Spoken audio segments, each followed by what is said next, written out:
Okay. And we are back. We back with a special episode 11. We back, y'all. It's your boys for the PVC Podcast. Sam, Mike, and Tom. We're in a little different spots, and we got a guest here, the homie, MisterCups, the one and only. That's me. What's up, everybody? Boy. Sir Cupsington. How are y'all doing? What's up? We're here. We're back. Great, man. Dude. Great. Nice, beautiful Saturday morning. Feeling good, looking good. Ooh. Ready to pod. You know what I'm saying? Yes, I like it. How are y'all doing? How are you doing, Cups? I'm killing it, man. I feel great. Doing my thing, man. Nice. How are you no doing, complaints. Mike? It's early on a Saturday. Like I said, I just got back from the Home Depot. I was comparing my knowledge. I was telling Home Depot employees how much I know, and I finished mowing my grass at 6:15 this morning. Nice. Doing the dad things. Doing the dad things. Yes. Incredible. Love it. Cool. And how are you doing, Mike? You look awake right now. At this very instant, you look pretty awake. I want to play PSO2 right now. Oh my God. I want to play it right now. Mike is like, yeah, I'm very awake right now, dude. It's great to be here, man. He's like the Tom and Jerry when like Tom is like so tired and he puts like sticks in his eyelids to hold him up and then he just like and then they break. Closed. Yeah. That's Mike right now. That's what your glasses are doing for your eyelids. Mm-hmm. You got? How much sleep did you get, Mike? 4 hours. 4. Nice. All right. He was only an hour late. I'm not gonna hold it against him. All right. Fair enough. And how you doing, Tom? I'm good. I had a good day today, I think.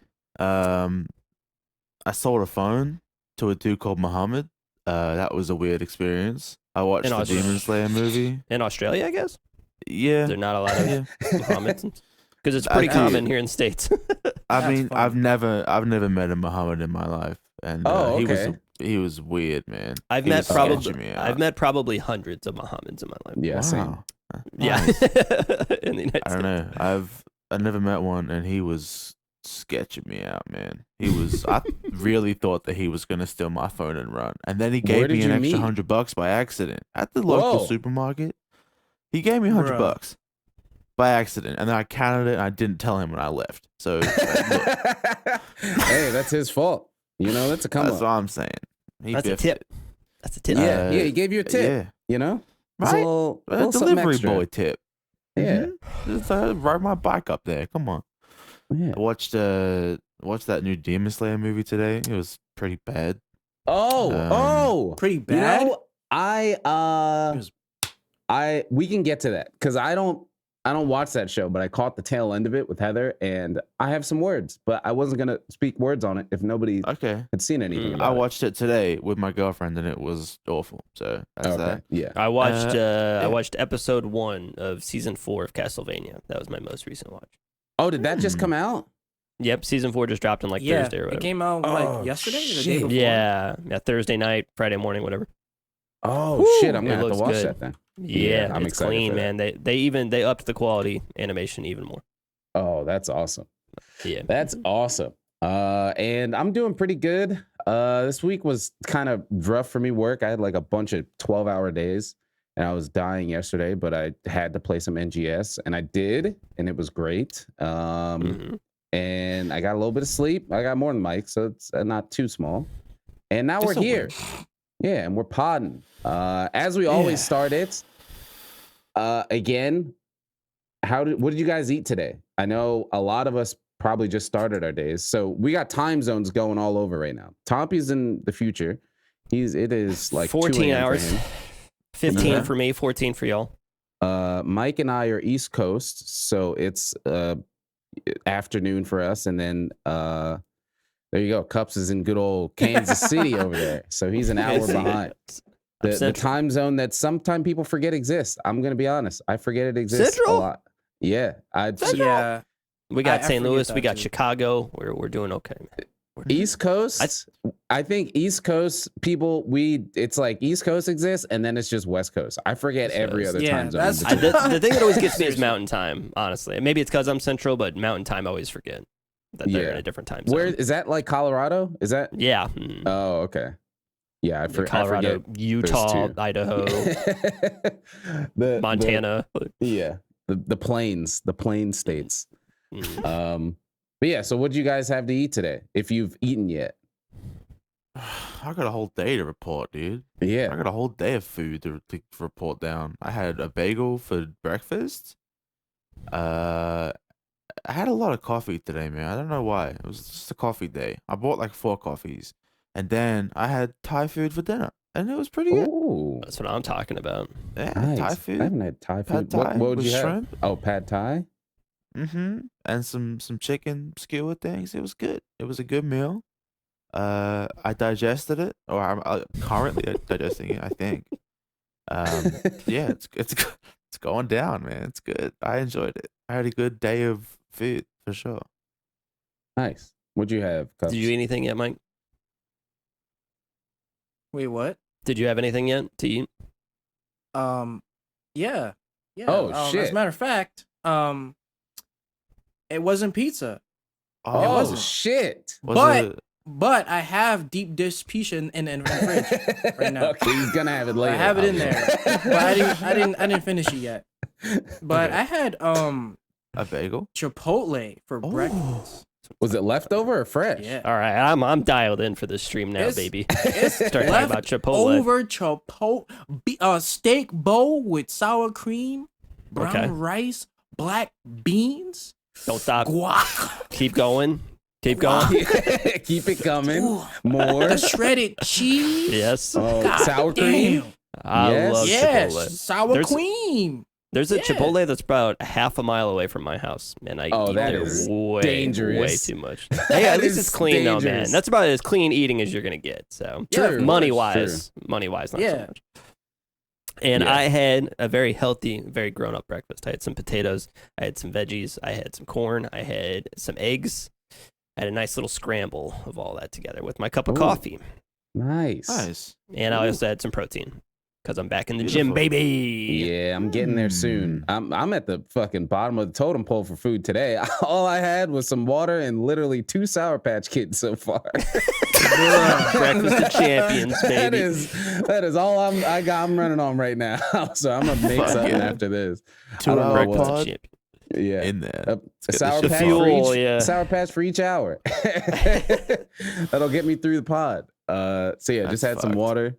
And a couple Sour Patch Kids. I'm gonna make something. But yeah, you mentioning the gym, that'll take us to the next part.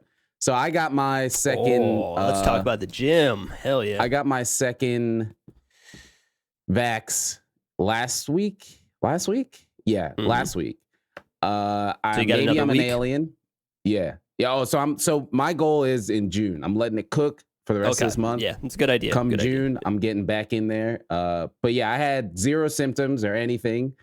Heather thinks I'm an alien, which is maybe true. I don't know. Well, second one, I didn't feel anything. My arm wasn't sore. I wasn't cold. I didn't cough. I didn't even know that I got it. But the first one, damn near killed me. so that's weird. Yeah, I'm like the only person I know that first one fucked me up. Yeah. This isn't family friendly, is it? No. Okay. It. No. The first one fucked me up. Yeah. First one fucked me up. Yeah. So the first one, I just had like a sore arm. I was looking like that Piccolo meme where his arm's like a raisin. All trained. Yeah. That was the first one, and then the second one, nothing. My arm wasn't sore. And then you ripped it off and then shot your new arm out. Yeah, and then it just came right back out. I was solid. Yeah. So yeah, come June, I'm getting back in the gym. I'm fixing my diet. Basically, this is the last month. It's like summer, getting ready for summer break. Yeah, it's like senior year of high school where you just don't give a shit about anything. You're like, dude, fuck it. Yeah. That's what the rest of this month is. I'm going crazy right now, and then come June, cold turkey, getting back to where it was. Yeah, that's kind of where I'm at. I've been 3 days at the gym, just doing some light circuit work with like no weight, doing some like 15-20 minutes of cardio. I told like my wife that it's just like this, it's just a better before and after shot, baby. I'm just like, You know, you're just eating 5,000 calories a day, looking like shit, but it's just gonna make the after picture look so much better. Exactly. You know what I mean? Man, May 30th. I'm taking that pic and be like, this is the point right here, from here to the end. Cause I have I take pics when I was in the gym, I took a pic after every workout. So it was basically the opposite. Once pandemic hit, I just every day went by and I would just see what I used to look like. And I'm like, God, man, this has got to end soon. This sucks. Yeah. So yeah, now it's gonna be the other way around. And that'll be good. Did you got yours as well, Mike? Your second shot or recently? No, the first one. Oh, I got okay. the first one recently. I just had arm pain. That's it. Okay. Did you get did you get like Johnson & Johnson because you just take one shot, or did you? No. Oh, okay. No. I got Moderna. Yeah. Yeah, it's like the Infinity Stones. It's like which Infinity Stone did you get? You got the Moderna, the Pfizer, the Johnson & Johnson. I like how people are acting like it's the memes about like the West Side Story. Like you see, if I see Moderna gang, it's like on site, like we're gonna fight. Like it's like rival gangs. The shit cracks me up, man. The ones I see is when somebody when they get all 5 and then they just like turn into like a Super Saiyan ape or something. Yeah, they just like power up. Yeah, that's what I keep telling people. 5. I got Pfizer 37 times. I got Moderna 22 times. I got Johnson & Johnson 17. I can see time. Like I'm. Yeah.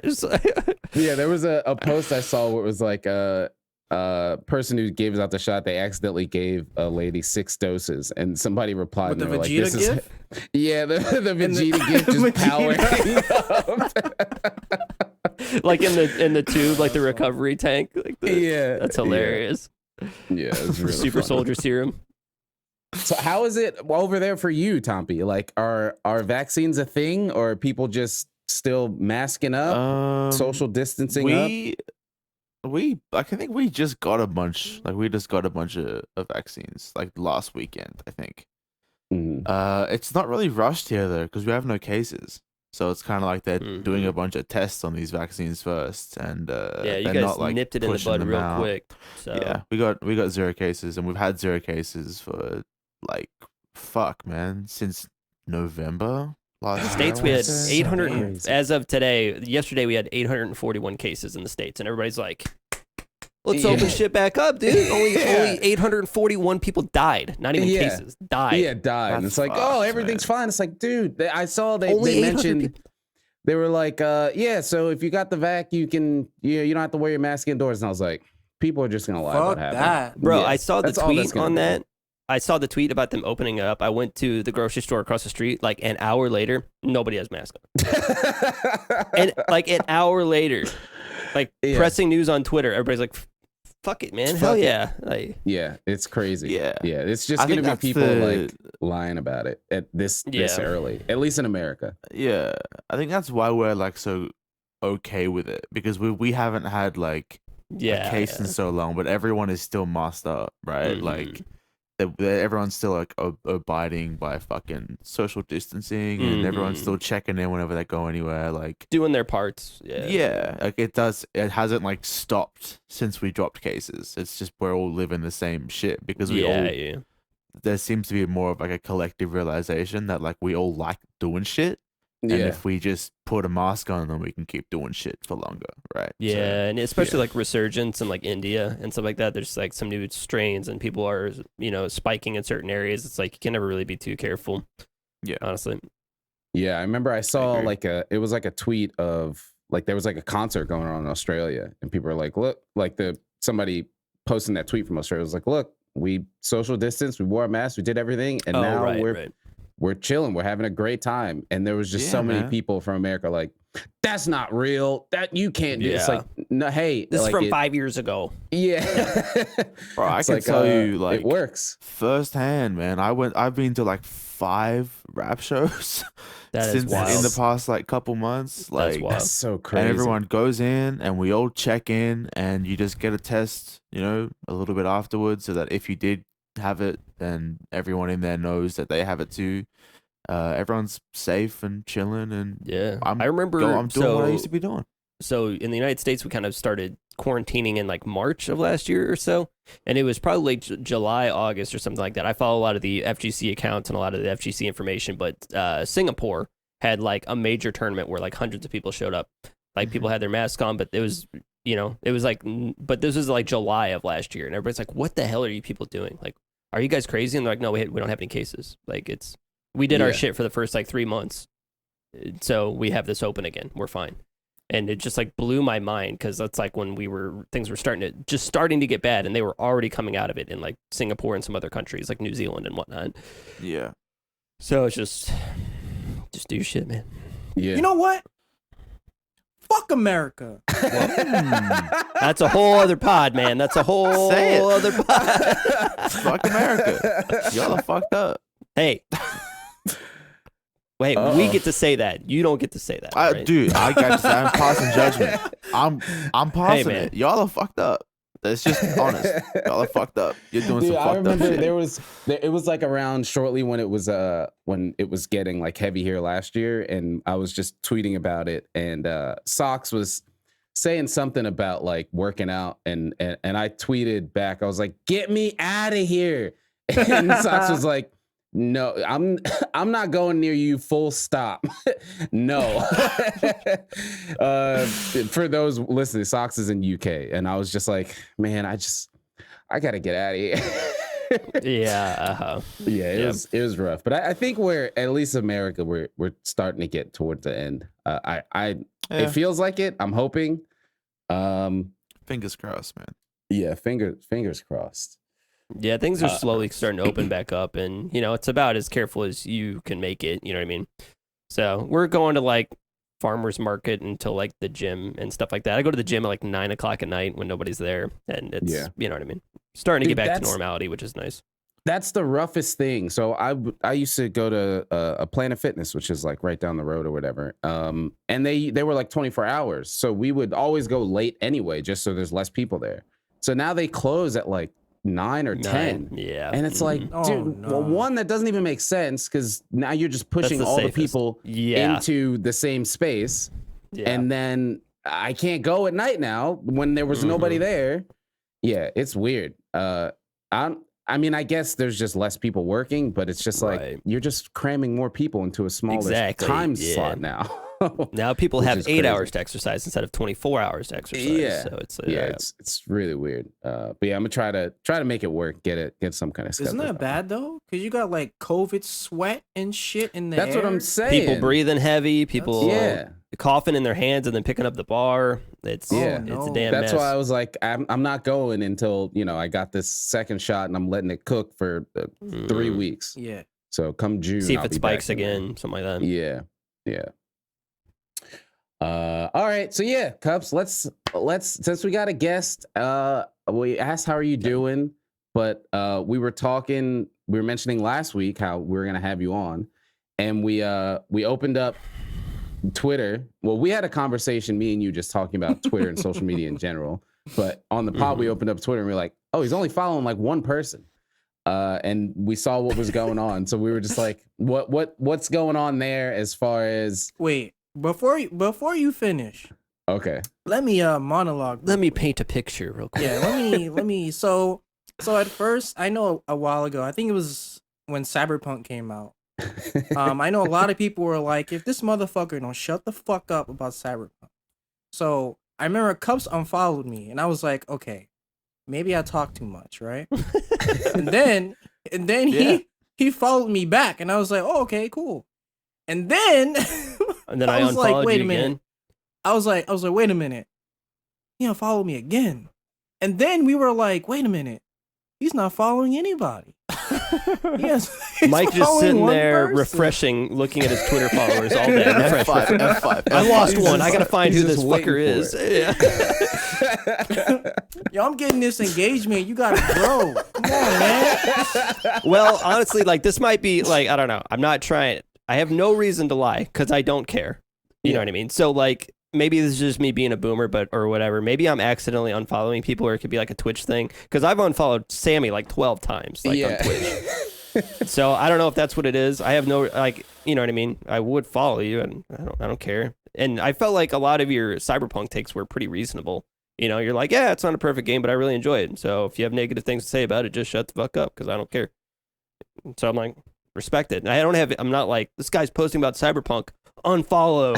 You know what I mean? So I have no reason to do that. No, I'm only exaggerating, but no, don't worry about that. But I, most of the time, it's just me like exaggerating just to be funny. Yeah, right. People like don't understand that a lot of times you're like kind of just entertaining yourself. You know what I mean? In some regard. People take a lot of what I say personally. Way too seriously. Yeah, way too seriously, way too personally. That's like one of my favorite tweets I've seen from like the last like year is you were like, man, people in the Monster Hunter community have no fucking sense of humor at all. And I'm like, yes. Like, hey, I'm the fucking best. No, you're not. There are actually 12 people ahead of you on the tier, like on the speedrunner tier list. So eat my ass, dude. I do that. Fuck you, man. Can't stand that. Yeah.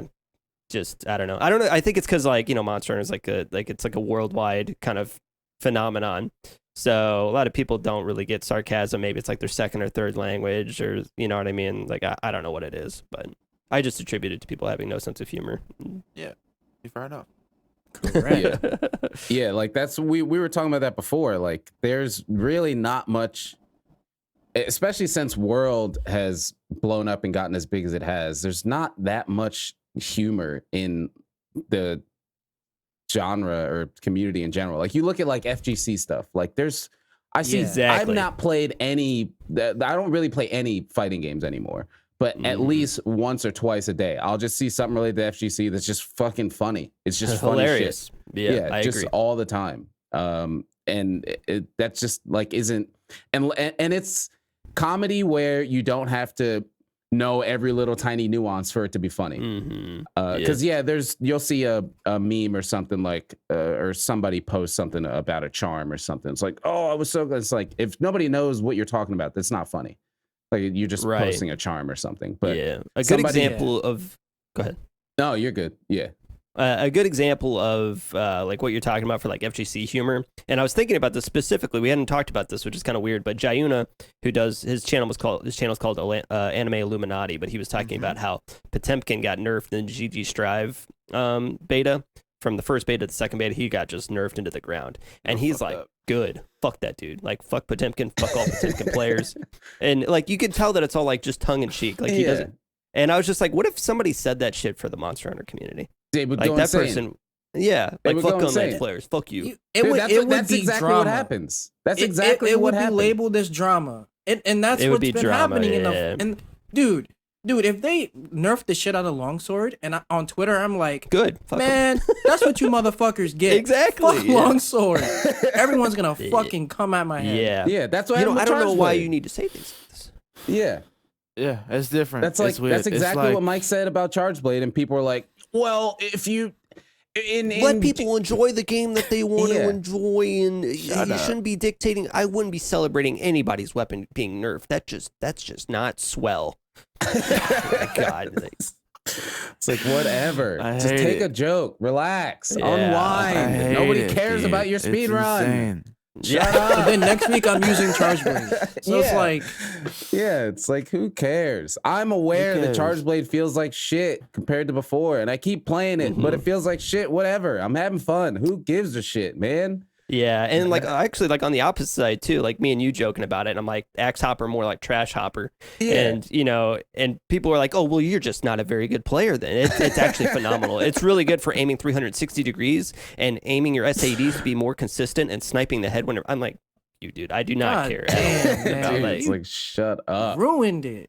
Let me call it Trash Hopper and then laugh at myself. Just let it go. It's like, dude, Cups has an emote of Charge Blade in a wheelchair, and I have an emote of throwing the weapon in the damn trash. Like, we clearly just fucking joke around trashing the weapon, and then we still play it. Like, exactly.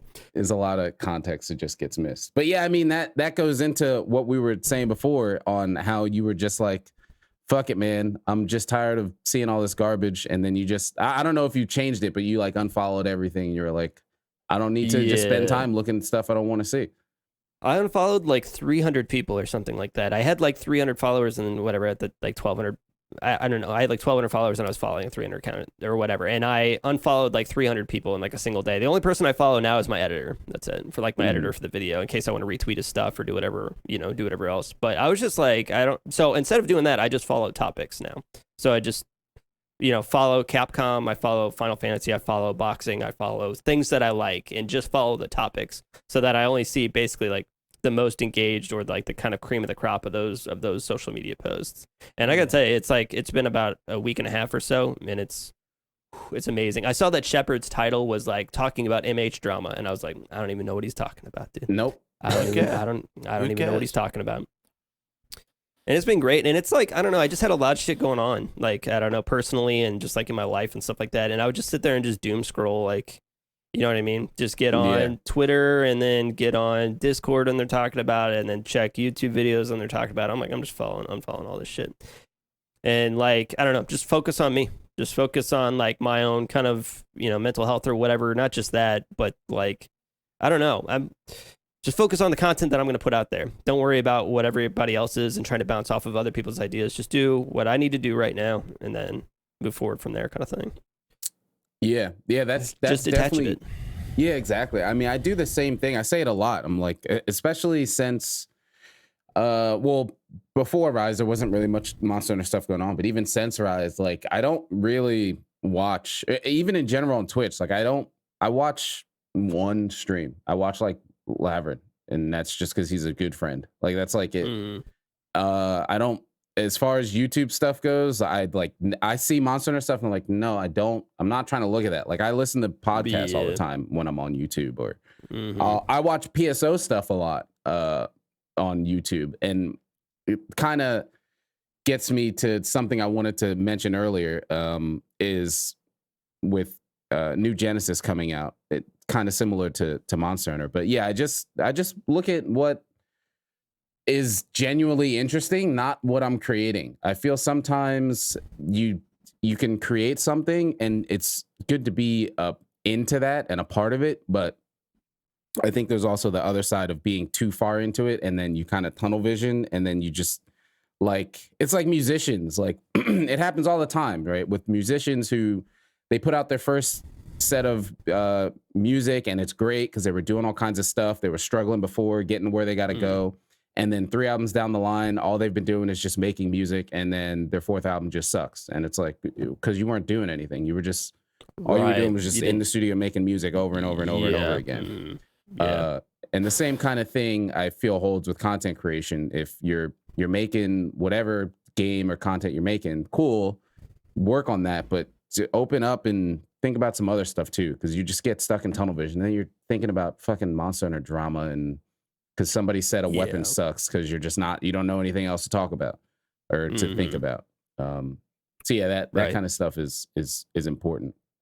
But yeah, what I was saying, how this kind of ties into PSO. I know Cups doesn't give a shit about PSO, but it also is kind of related to Monster Hunter, because NGS is coming out, and I've been comparing it a lot to Monster Hunter the sense that, not necessarily the gameplay, but more just the process of how it's going, because it's basically going from like GU Monster Hunter. Like, you look at old PSO2 and it looks like GU. It's like old. It's an old ass game. It's 8 years old. And now we have NGS coming out, and a lot of people are getting into it and they're seeing it and like, oh man, this game looks cool. And it's a lot like what happened with World, how people would be like, why are you playing a fucking game on a 3DS for 3,000 hours? Who cares? And then World came out, I was like, oh, this is a real game. It's on PS4 and PC and all that kind of stuff. And that same kind of thing is happening with PSO2. And I saw a tweet. It was just like, with PSO2 getting much more eyes on it, people need to think about how their words affect the community. And I'm like, this is Monster Hunter all over again. I see this. Here we go. It's gonna happen. It's gonna happen. It's gonna happen all over again. Here we go again. Yeah, because that's exactly how it was with Monster Hunter. When that game, when there was 50 of us playing it, obviously I'm exaggerating. It was like, whatever, you can say whatever hell you want. Nobody cares about this game. And then World got the traction it did, which was great for the series. But now there's all these people who just are all in their feelings when you say anything that isn't, this is the greatest game I've ever played in my life. And it's like, dude, there's a lot of people in the world, and a lot of them aren't going to enjoy this game that they're now seeing. Yeah. And I just see the same thing that's gonna be coming for PSO2. I mean, I'm prepared for it at this point because we've already went through it with Monster. Yeah, now it's just time to laugh and watch it happen. Just gonna be watching it happen. But yeah, it was just funny and interesting. You look like you were about to say something about it, Mike, because I know you're in both sides as well. I'm just saying, like, I played on JP for 8 years, so I know more than you fashion man. Yeah, that's a whole thing too. Yeah, the veteran. Veteran hunters. Man, the veteran thing, it's the same thing in PSO. It's the same shit. Yeah. Do you play PSO, Tompi? I tried to play PSO when it came to like NA. Steam. It was like too hard and confusing, and I was playing FF14 a bunch. I didn't want to like commit to 2 MMOs. Yeah, so I time sinks. dropped it. Yeah, I dropped it. But I'm definitely gonna try out Genesis. Yeah, I think FF14's kind of in a bit of a slump, even though I'm just they just had the fan shit. fest, so there's a bunch of new shit. But like, I'm not really. Yeah, it's all like in November and shit, so there's not much for me to do right now. So I'll probably stop my FF sub and pick up new Genesis when it pops out. But yeah, it could be cool. It might suck. I don't know. The theming and like the environment and shit isn't really my wave. Like the whole like cyber gamer space. Yeah, it's not really my thing. You don't like sci-fi? Not really, no. To be fair, I don't either. Medieval bullshit. Yeah, that's why I like Monster. High fantasy, bro. Like that high fantasy. Fantasy is shit, man. I love. It's got magic and great swords. That's what I'm saying. I need a big sword. I want a bow. I can shoot arrows. I pick up those arrows. I shoot them again. A goblin. I mean, I like it all though. I like sci-fi stuff a lot. Too. Yeah, I'm not saying that it's bad. It's just like generally I'm not super into it. So I'm not drawn to PSO for that. But the mechanics and the combat seems really cool. So it's really good. And it's gorgeous, bro. This open beta or closed beta is fucking pretty as hell. I will say, like, kind of just nowadays, like in kind of just like current video game landscape, like everything is like browns and grays and dark and like dreary and just like Last of Us or what. And it's just like, I will say, just like as an outside observer, I don't know anything about PSO, but it is like so colorful and vibrant and like alive feeling that I just really respect the hell out of it. Yeah, it's really pretty. Yeah, just looking at it, like, because like you said, a lot of stuff, especially like AAA stuff, it's like, post-apocalypse and the world is ending. Everybody is really, it's so serious. Everything's so serious. Everything's so serious all the time. Even like the new, well, I guess it's not new anymore, but God of War, which I feel was always kind of it was always kind of a generally not a bright game, because it's about fucking killing gods, but it's always seemed pretty colorful. But even the new one, it just felt, again, just like, it's just so serious. Like, dude, and like I don't know, they're allowed to reinvent themselves. It's art, like, you know what I mean? They can do whatever they want with it. But like God of War was always just like, hack and slash, let me twist this Medusa's head off, and this shit's and now it's like, you know, like father and son, like, you know what I mean? Like some literary masterpiece of brooding, and it's like the pain that I feel in my soul. I'm like, I don't want this shit. I just want to kill Zeus, man. You know what I mean? Yeah. So I played God of War for like 2 hours, and then I turned the shit off because I just like, he was paddling in a boat for 30 minutes talking to his son. I'm like, okay, whatever. I played for like an hour and a half, and I killed a deer. That's what I did. I killed. He was teaching his son how to hunt and they were burning his mother's ashes, and I'm like, or his mother's body. I'm like, fuck this. I'm done. I'm okay on this. Yeah, it's just so it's seeing stuff that's just super refreshing. I mean, that's part of Monster Hunter 2. Like, and they kind of took a step back with that world, but then leaned back into it and Rise. Just colorful, fun, silly stuff. Yeah, and it's just nice to just see that again in Rise, because Monster Hunter's always had that kind of playfulness in it. It's never taken itself too serious. And World took itself a little more serious than it's ever had before. So I could see the whole kind of, you know. But I would never consider it into like that self-indulgent kind of space, though. You know what I mean? No. I wouldn't consider it artistic in that regard of narrative storytelling or something like that. You know, it's just colors were just a little bit darker and a little more heavy central story focused. You know what I mean? Yeah. Yeah. What it wasn't like was Cup's favorite game, good old Blood Bowl. Yeah, baby. Got that Twitter recommendation. Like, I told you I just follow topics. You should follow, because I've made a couple tweets complaining about BloodBorne fans, and just like, have you considered following the BloodBorne topic? Yeah, no, I haven't. I haven't considered. Get me out. So for those listening, both, I think that actually might have been one of the first things where Cups and I became friends. Because obviously, it's a lot of people who play Monster Hunter play the Souls games and Bloodborne games. I don't give a shit about Bloodborne. I love the Dark Souls series, but I hated Bloodborne. I did not like it at all. And when I was first hanging around Cup's stream, that was like one of the things. He did not give a shit about that game either. And I was like, all right, this is rare. Somebody who plays Monster Hunter but doesn't like Bloodborne. I think we're friends. Yeah, I played Dark Souls 1. That was it. That's, yeah. So that whole... I played Sekiro as well. So, you know what I mean? But it's just so odd to me. Like, the Bloodborne people are very, passionate about it, and they recommend it to a lot of people. It's kind of like the Final Fantasy people. You can't even freaking blow your nose without people telling you to play Final Fantasy 14. And so, like, the Bloodborne, it's so weird to me. Like, I'm not even talking about it. We're not even, like, I'm playing Monster Hunter. I'm kind of just doing my thing. It'd be like, somebody coming in and being like, have you watched the new MMA fight? Like, nobody's talking about Conor McGregor at all, but it just comes out of the blue. Like, they can't help themselves. I don't understand. Yeah. And it's kind of like the similar thing where, I was talking about anime as well. Like, they just can't help associating everything with their thing that they like. You know what I mean? Like, oh, that character dodged. That's like Bloodborne. Or it's like, in fucking real life when people dodge things too. You know what I mean? Like, yeah, there's a scythe. Oh man, that's like just like Bloodborne. It's like, dude, scythes have been around forever. Like what? Yeah, like a tricorn hat. No, that's like the tricorn hat is based off of the things that they used to wear back in the day. Yeah. You may not know this or not, but yeah, those things existed. Yeah. Kid's got a gun. It's just like Bloodborne. That's just like Detroit. They also have guns. but the Puke armor is from Bloodborne. Oh my god. Definitely. Yeah. It looks just like the hunter from Bloodborne. Did you hear what you just said? You said hunter. Oh wow. This game's called Monster Hunter. That word existed before Bloodborne? Yeah, so now it's like an ongoing meme where people try to slide in Bloodborne as often as they can, and we have like a counter going on for every time somebody brings up Bloodborne out of the blue, type ! Bloodborne. It's got like a running counter, which I think it's like 370 times or something like that right now, but that's actually probably like days. Like, Bloodborne has been brought up this many days on this stream, like 370 days of streaming. Yeah. Damn. I got nothing against him. I got nothing against Bloodborne. I played the game for 2 hours. I played 2 hours on stream, and I made it to... I think it's because Monster Hunter was down. Like, Steam was down or something like that. So I played Bloodborne for 2 hours on stream, and everything just screamed at me, and everything was really dark, and I couldn't see shit for 2 hours, so I just stopped playing.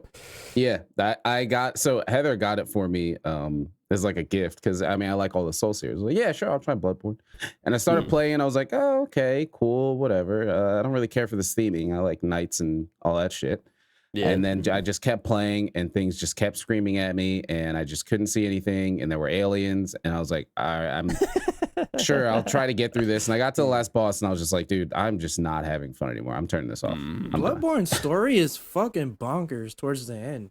Dude, there's no story in any of these fucking games, man. I'm just gonna say not story, but like the theme. Like, it's just fucking weird. Yeah, like it's same thing with like Dark Souls and Demon Souls. Like there's not a fucking story if I gotta do a wiki research and read every other message from a random NPC and put together the story. It's not a fucking It's just story. Like it's like bringing it all back to what we were talking about, like the social media. Like it's Bloodborne is great. I really respect it as art and everything like that. It's a fantastic, well-made video game, but it's like it's just not for everybody. And when you say that things aren't for everybody, people take it personally. Like, no, Bloodborne is for everybody. You're just too stupid to understand it. And that's like that's where I start to get a little frustrated. And that's like how social media is, like where it's just not for me. I have a different opinion. Well, you're an idiot then. Like, well, okay. You know what's funny though? If I said if you don't play Kingdom Hearts, there's something wrong with you. Then that's a real problem. Well, yeah, people get a little upset with that one, wouldn't they? Kingdom Hearts, yeah. You never. More like Kingdom Farts. God, Cups, relax, dude. Yeah, it's just like, nah, I'm cool. I'm cool. But yeah, so I actually, this is a question I've always wanted to ask, and I didn't, because you said watch somebody else's podcast, and I said, fuck that. This is the best podcast ever. I'm not watching any other ones. Where does your name come from? Where does Cups come from? Oh, yeah. So, boy, this is getting into some deep lore. Oh, and it's yeah, not as lore. exciting as you might think it is. So I was, when I went to college, I got my degree in English creative writing. So I was playing competitive video games at the time. I was doing fighting games and Smash Brothers and stuff like this, and I didn't have a name, so I would just go by Nick at all these tournaments and everything like that. And then so one of my friends that I met through the FGC, that I met before joining the FGC, was actually in one of my classes. And then so we had like this short story project that we had to write for the final, and I wrote it in my story, and it was called The King of Cups, based off of like a tarot card kind of situation.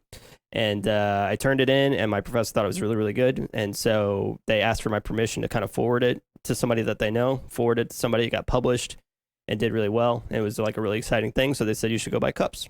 And there it is. Nice. That's it. That's a nice little wholesome story. I did not know that. A wholesome story. What the fuck? I Yeah, thought you yeah, might have wholesome. like saw a cup or something. I don't know, dude. No. Yeah, I got a few short stories and stuff like that published back in the day.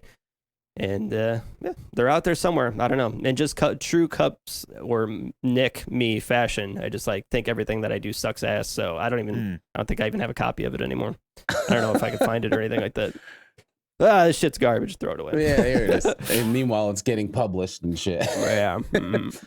That's cool. Yeah, that's cool. I did not know that.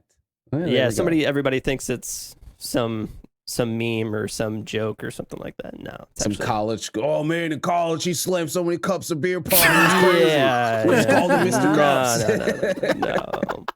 Frank the Tank, baby. Nothing like that. Actually, a lot more boring than. Yeah, that's cool. But yeah, so getting into that, how did you get into content creation in general? Me. That's a long story. No, because like I always, the main thing is going back to the FGC and everything like that. I traveled and competed in Smash for like 6, 7, 8 years, something like that. And then that was like Super Smash Brothers Melee, early 2000s. We went all over the place, and like our shitty car went to all the tournaments. We slept like 20 people in like a hotel room kind of thing. So made a lot of cool friends and a lot of cool memories that way. And then I got into the FGC, like traditional FGC, like Street Fighter 3 Third Strike, Street Fighter 4, Guilty Gear, all those kind of games like that. And I actually started commentating for Street Fighter 4 at our locals, and people started really enjoying it. And then I started doing like regional tournaments and stuff like that, kind of working my way up through commentary. And people were like, you got to listen to this guy. Like, so you should have him at your thing. And then people would start paying me to commentate at their like Street Fighter tournaments and stuff like that. Like, we'll pay your venue fee. Don't need to worry about food. And we'll give you like an extra $100 on top of it or something like that. So then people were like, dude, you should start streaming. Like, this is and I didn't even know what Twitch was or anything like that at the time. So, I kind of started watching. I'm like, oh, it's kind of like live YouTube kind of stuff. I get it. And then so I kind of started watching this, and then like, kind of, I would keep commentating and doing my thing as years would go by. And then I started working like normal jobs, stopped going to tournaments as much and things like that. And I started watching Twitch kind of like on the regular. And then I stopped working for like health reasons and stuff like that. So I was kind of just sitting on my ass dwelling and feeling sorry for myself and stuff like that. And then I was just watching Twitch, and my wife was like, you should do this. Like, you could do this. Like, you know what I mean? You're a lot more. The guy's just sitting on his ass playing a video game. He's not even interesting or fun to talk to or anything like that. So I think you should do this to just kind of pass the time. And then I did. And that's where we're at. Nice. And then, so what did you start playing, and what got you to Monster Hunter? Well, I had always been playing. I started playing Monster Hunter in like 3U. I went to a buddy's house, and he was playing Try. And he's like, well, a new one's about to come to the United States on the Wii U, so you could play that. So I picked up 3U, and I played 4U, and I played Gen U and all that stuff. But I probably dumped like, I don't know, maybe like 200, 300 hours into each of them, and then kind of just moved on. Like fizzled out in G rank kind of thing. But then, so on stream, I played Stardew Valley on the first stream just because I didn't want to run into tech issues, and I know I could freaking run that thing on a microwave or something like that. So, and then I played World of Warcraft for a while. I went through Dark Souls 1. I went through a couple Final Fantasy games. I was just bouncing around different stuff. And then I took like a good 2 or 3 month break, and I was playing Monster Hunter like, I was like, oh, I'll quit streaming. That's okay. I got what I needed to out of it. And then World came out and on PS4, and I was playing the hell out of it. And I was like, well, let's try it.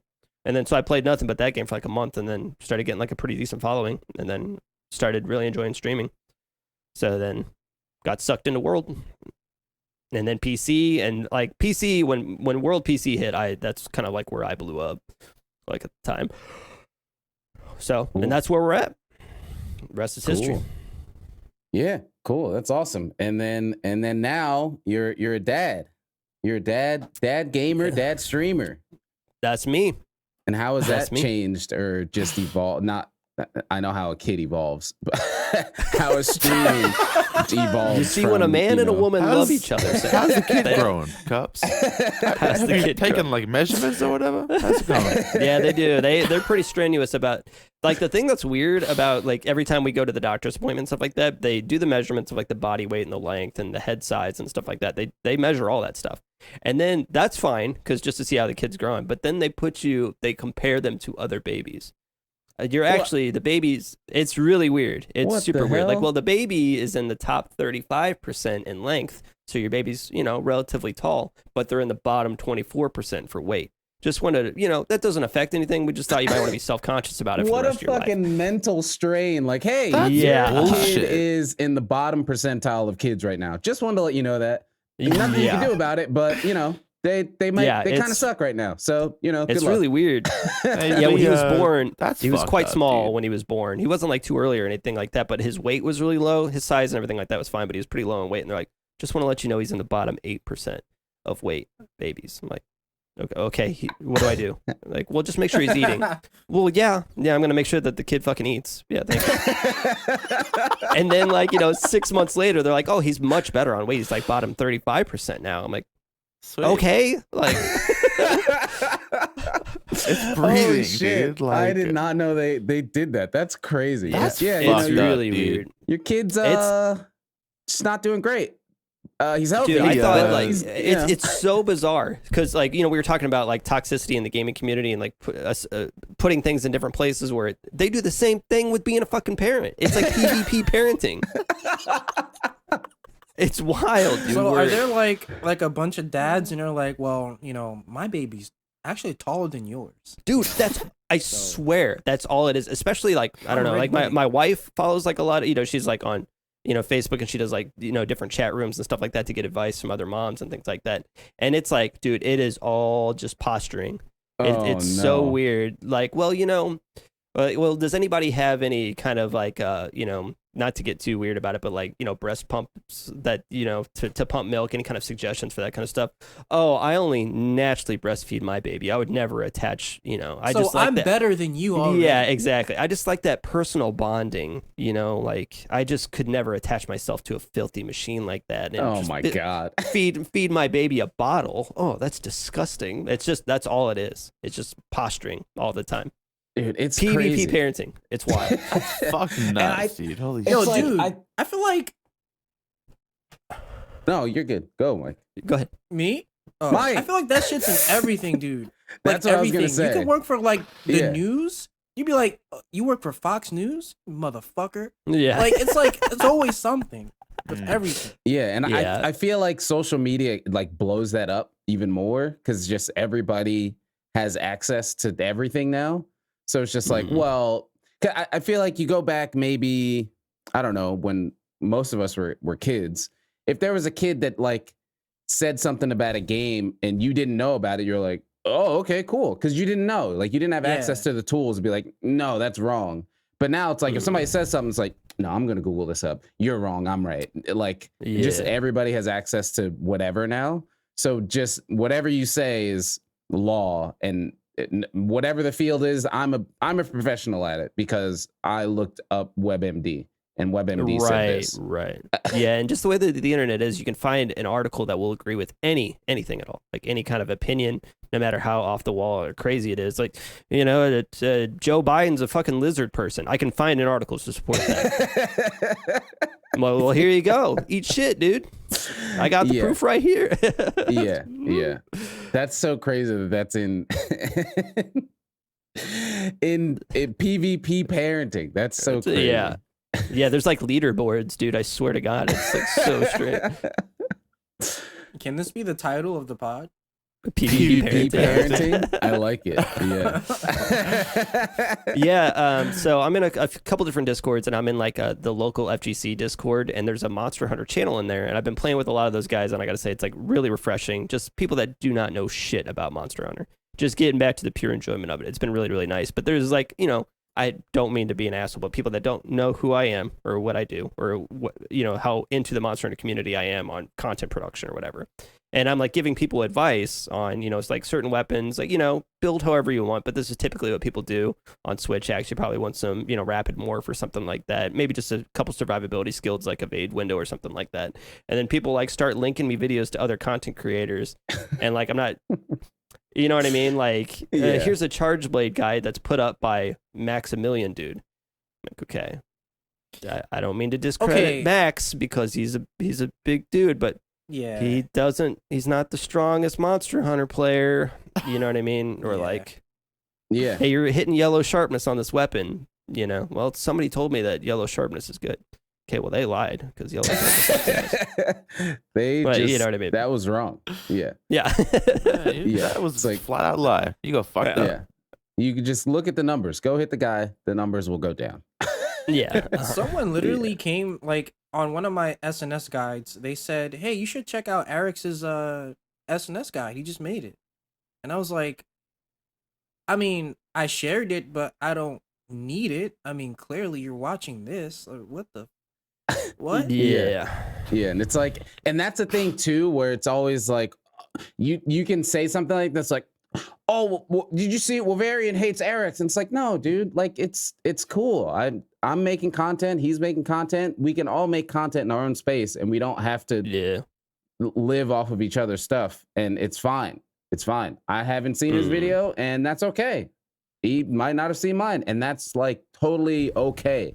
But people are just like, well, if you don't watch theirs, then you must have an issue with it. It's like, no, dude, you haven't seen every fucking video on YouTube, have you? It's like, you like content creators? List every one of them. Like, no, that's not how it works. So sometimes you just don't watch stuff. And like I was saying earlier, right? Like I don't even watch Monster Hunter stuff anymore.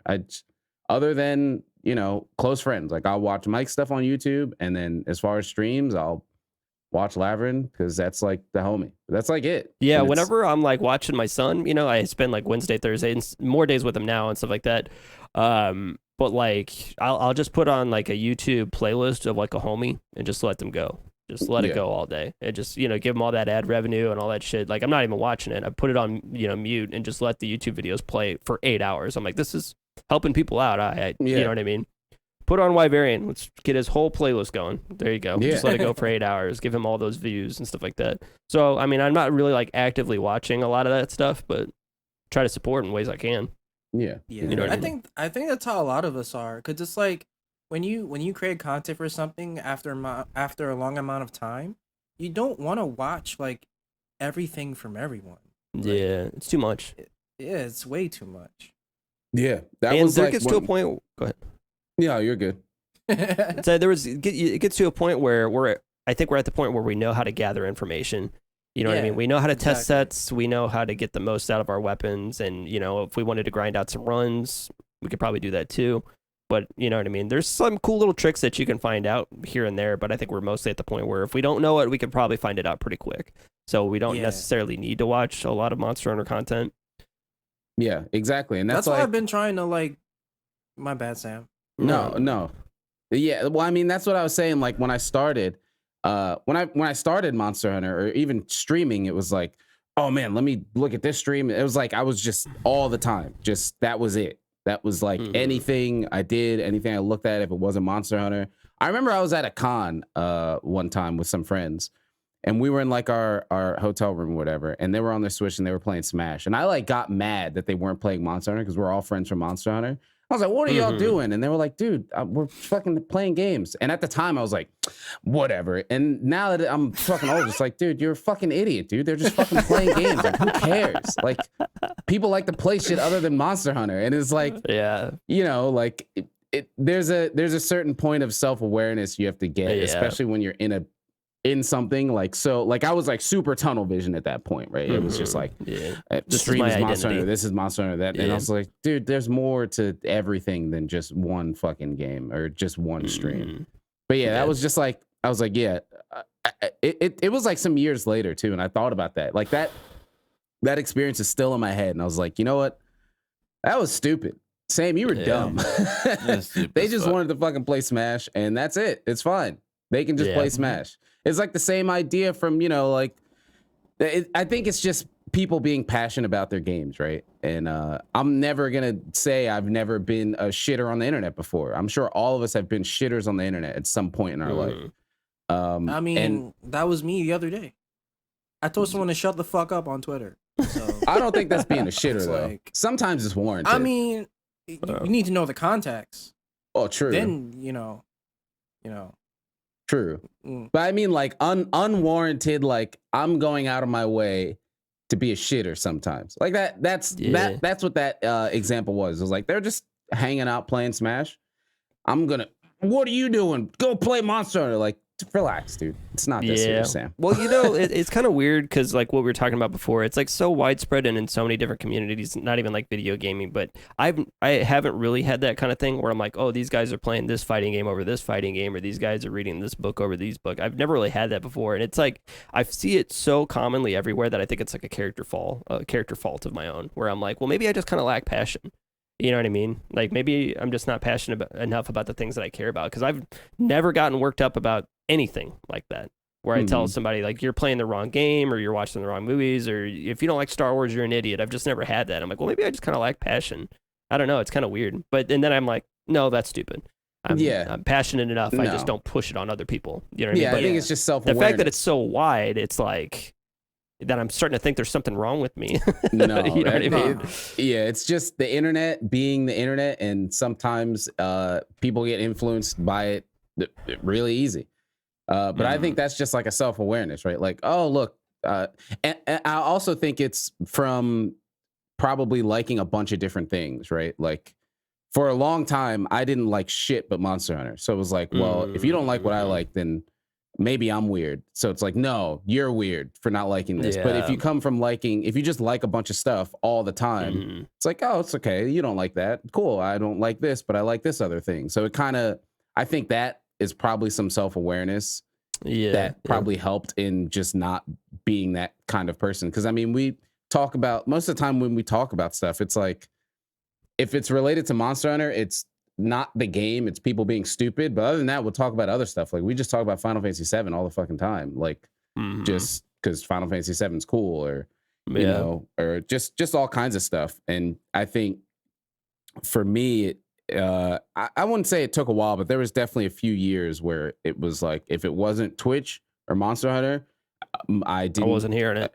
I wasn't hearing it. I wasn't interacting with it or anything. And like, for me, I think obviously getting married, that's just like, I have another person and they have their own things, and now I have to be considerate and hear and think about those things too. Not as in it's a chore, but just like, that's just a part of being in a serious relationship with someone. That like helped as well.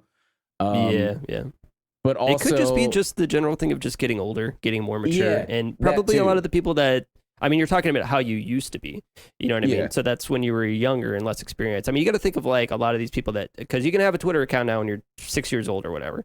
So I'm thinking a lot of the people that get really passionate, they're in school, they don't really have like their own identity, they haven't come across anything in their lives that makes them feel passionate like that. So, you know what I mean? They're 18 years old and they're still in high school or something like that, and they finally found this game that they like, and they found this community that they like, and it's like the first time that they felt really passionate about something in their lives, like passionate about one of their hobbies. So they don't know how to fucking act. They just wild out, man.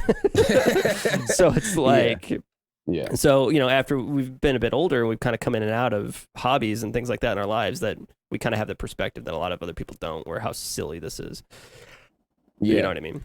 Yeah. It's like whenever I watch like a speed run and like, oh my God, Rainy's so badass. I'm like, it's a dude sitting in his basement playing video games. You know what I mean? Video games like the rest of us. I mean, he practices. It's just like, you know, a sport. You know, you practice at it, you get better at it. I mean, that's something totally didn't think I would get there, but I guess a question for you guys. Do you guys believe in talent or skill or skill?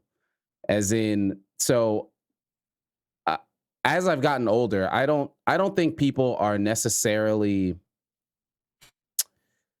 born with a talent. I think it's just a skill that's developed and they choose how much they want to develop it. So I guess that's kind of what my question is. Do you think somebody is just born like like say Michael Jordan? Like, yes, he's an amazing basketball player, but I don't think he was just born and you just put a ball in his hand and he just knew everything to fucking do with it. And he could just jump from a foul line and just dunk, right? Like, I think that's skill that he worked on and got there. And I think when people say talent, that's how I read it, as they're just born with it. And no matter what they do, they're going to be good at it and they don't have to work at it at all. I don't think that's real. What do you guys think on that idea of talent versus skill? I think that it's more about how you're raised, right? I think you're raised with certain values and certain priorities from parents. And I think those values like make you good at certain things, right? So I think if like Michael Jordan, for example, like he was raised to be like hella determined and persistent and to not give a fuck about what anyone thought or said and to like get what he wanted, and that is going to make you a good athlete, right? I'd never really struggled musically. I always felt like I knew, like it's never been hard for me to pick up an instrument, or it wasn't hard for me to learn how to make beats and stuff.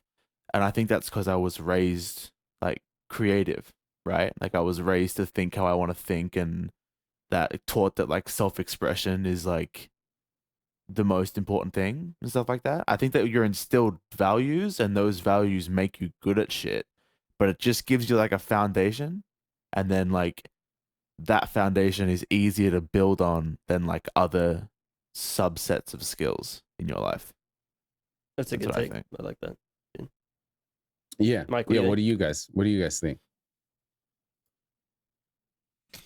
Well, I think what you said made sense about not being born with it.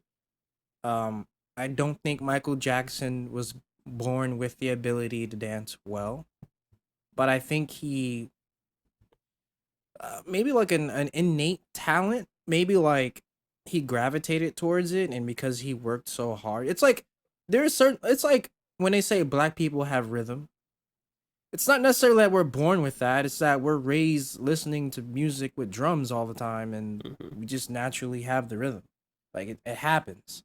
So it's like cultural raising kind of thing, nature versus nurture, whatever. Exactly. Yeah. It is really all about how you are raised at the end of the day, and how that mindset, how you use that mindset to get better at certain things. Yeah. A good example of this is like kind of like complimenting what Mike is saying, is that my wife is Mexican. She's Hispanic. Her whole family's Mexican. They all speak Spanish, everything like that. And like whenever whenever we have like get-togethers at their family or whatever, that like there's music playing, people are dancing, people are like doing their thing, you know what I mean? And like even just like 4 people at their house just eating dinners, Hispanic music going, people are dancing in the kitchen like while they're cooking, and just like and that's not really how I was raised. Like we're, my family dances and does our thing, but it's just like not a thing that people do all day, every day. Music is always playing. We are always dancing, and you know what I mean? We are always experimenting with our food, and our food isn't, food is just like something you eat to keep yourself alive. It's not something to express yourself, and it's not a representation of yourself as a person. So it's kind of like a bit of a culture shock, and like she was raised in a completely different way than I was, like when it comes to that kind of thing. So I think it is kind of like a nature versus nurture thing in that regard. I think that there's a couple different aspects of, especially when we get to like talking about physicality and things like that. Like Michael Jordan certainly wasn't is certainly had to develop skills over a lifetime of of free throw shooting, 3-point, working on his mechanics and stuff like that. But he was, 6'6". He was 6'6", 190 pounds, freak of nature. I think Michael Jordan was 5'1", he probably wouldn't be Michael Jordan. yeah. Like there's a physicality, like literal, like that's there. But I mean, that's what I'm saying. You're 6'6", whatever. You don't. that's not just you have a talent for basketball. There's a lot of other things where being really tall and being big is useful in, right? Like that could be applied to a lot of different places. Obviously, basketball was probably it was raised around that versus other sports, right? Like 12 brothers or whatever it was, and they all play basketball or whatever it was. Yeah, so like that's where it's gonna apply and make sense. So that's where that's just something I had been meaning to write down for a while, just like talent versus skill. I think there's like you said, physicality and just binary, like on or off, like you're tall or you're not, your hands are big or they're not, kind of things. But as far as like he came out the womb and no matter what you did, he was gonna play basketball. Like no, right? Like he chose and developed that. Right. I do think that there are certain things that for some reason we are built for, quote unquote. I do think there are certain like certain sports for some people or certain outlets for some people where it's like you just feel so like yourself while doing it.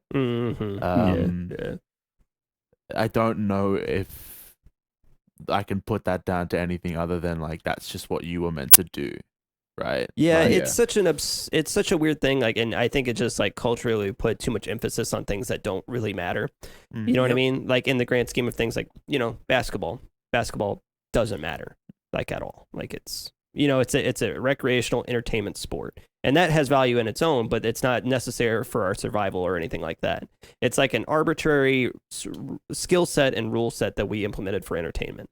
And some people just naturally excel at that kind of, you know, they just tapered right into those weird rule sets and made up game that we made, and they just are naturally just a little bit better than everybody else. And it's also kind of like, you know, if you believe in a God or anything like that, but when people are, you know, like, thank you God for helping me with my rap album that did really well. I don't think if there is a God, they probably don't really care too much about your rap album kind of thing. Yeah. You know what I mean? So I think it's like an arbitrary, like, skills, like, you know, using wordsmithing and beat making and things like that we kind of created on our own. And so I don't know if genetics really care about that at all. I guess that's more so it, right? Like, I don't think genetics will make a talent, right? Versus your genetics can help you develop a skill. Kind of thing. It is. But I have seen a lot. I did like combat sports for a while. I wrestled in high school, and I traveled and did all kinds of stuff like that. And like, you know, we would work out and we'd like weight lift, and I've been lifting weights like my entire life, and I can bench 225 pounds on the bench press, and that's me lifting my entire life. And then there's some guy that has never lifted a weight, looked at a weight, done anything physical in his entire life. He just puts 350 on the bar and just starts fucking repping it out. Like, some people are just built different. Like, you know what I'm saying? Like, when it comes to that kind of thing. So I do think that there is, like, you know, kind of natural affinity towards things just genetically. But I think the 90% of it is probably coaching, training, developing mechanical, you know what I mean, intuition. And just being lucky. I think a lot of that. It's weird. That too. It's hard, definitely. I think it's also like it can be comparable to like a favorite taste or like a favorite color, or like people like certain things, right? For some reason, our brain is wired to like shit a certain way. And what you like doing is involved in that, whether that's how you were raised or something to do with genetics or whatever. I don't really know, but in my head, I feel like there's something there where it's like, in the same way of like, I like strawberries, I don't like raspberries. I like making music, and I don't really like doing this other thing. You know what I mean? Yeah. It's also could be like the thing of, you know, you may not even really like something, but you like that you're successful at it and people give you praise for it. That's another thing, yeah, for sure. Maybe Michael Jordan didn't give a shit about basketball until everybody started telling him how good he was at it all the time. That's a really good point. Yeah, that's a really good point. Actually goes into what I wanted to talk about as well is as far as content creation. There's a part of me, I'm getting fucking tired of that word. I'll just randomly putting that out there. But with burnout, as far as just creating whatever, not even necessarily content, I guess, but whether it's music, whether it's art, whether it's streaming, gaming or whatever. I know Cups and I have talked about it a while. We've had but both of us have kind of had somewhat, I think, similar journeys in that process of, getting into it, going super hard, focusing really hard, getting your really high of high. I'm in there, I'm doing what I'm doing. And then you're kind of like, wait a minute, what am I doing kind of thing? Step back, get back, reassess kind of what you're doing and getting back into it. So yeah, what if I guess Cups, you can kind of go first as far as what you've kind of experienced through just burnout and just creating content and where you're at as far as making I think stuff. I think burnout is a completely normal thing that content creators or whatever you want to call them go through. And I don't know, there could be a lot of different reasons for that kind of thing, but I noticed kind of recently that I've become kind of bitter and a little competitive and putting, I'm not where I want to be in my streaming career. I don't stream as much as I want to. I don't make as many YouTube videos as I want. And it's because of all this other stuff. You know what I mean? And I felt myself doing that kind of thing. Let's just say, for example, Eric's videos aren't even really all that good. Blah, blah, blah. He just got kind of lucky. And I just didn't like how negative I was becoming in that regard. I wasn't holding myself accountable. I kind of just felt like I was pointing the finger at other things. You know what I mean? So I kind of wanted to step back, reassess all that stuff. It's kind of the same time that I started following everybody on Twitter. Well, I'm not doing the things that I need to do to make myself where I want to be. You know what I mean? And whenever I first got started, got started, but started kind of taking off, where I was 200, 300, 400, 500 viewers and stuff like that. People were watching all my YouTube videos, chats blowing up, all that stuff. I was just so focused and excited and happy with the stuff that I was making. You know what I mean? And maybe, I don't know, maybe I'm kind of falling out of grace a little bit with Monster Hunter at this point or something like that. But I think a lot of the times with most people, it's a lack of confidence in your ability to create something that people want to watch. Because I'm blaming Monster Hunter for the lack of content or the Monster Hunter community for the lack of interest or something like that. I always have things that I'm interested in my life. You know what I mean? I'm always interested in a TV show or a book or some music or just different aspects of life and things like that. Why am I not making content for that kind of stuff? Well, it's because I don't think I can succeed there. I have to do Monster Hunter stuff. That is, I cannot succeed outside of Monster Hunter stuff. So I have to make Monster Hunter stuff. So then you kind of start to become hold a vendetta or vindictive towards it. And that's not how it has to be at all. It's my own kind of lack of confidence in my ability to make things. What do you got, Mike? So I was thinking about that recently. And I was thinking of when I was playing PSO2, I was like, I really like this game. And, Animana and a few other creators from that community, they, for some reason, they kind of see me in that circle. And I'm like, I've only made 3 videos and maybe one was successful. Imposter syndrome. And I don't feel like I belong there. You know? Yeah. And I feel like if I make a new video on New Genesis, no one's going to watch it. So I feel like I don't want to pigeonhole myself, but it's Monster Hunter is working out for me, but it's what if I want to do something else? Yeah. Right. And I know people say do it because you like it, but it's yeah, but it gets to a point where you're getting the numbers that are that satisfies you. And then when you're not getting those numbers, the dopamine high is not there. So it's why am I doing this? It's a tough difference to think about and kind of accept, but because I've been in the same way, especially with PSO2. I didn't know anything about that game until last year, and then I looked at, I forget what it's called. It's a Solinome or something. It's statistics. And I was in the top 10 of people who stream PSO, and I was like, oh, well, that's cool. And you're right. That dopamine is cool.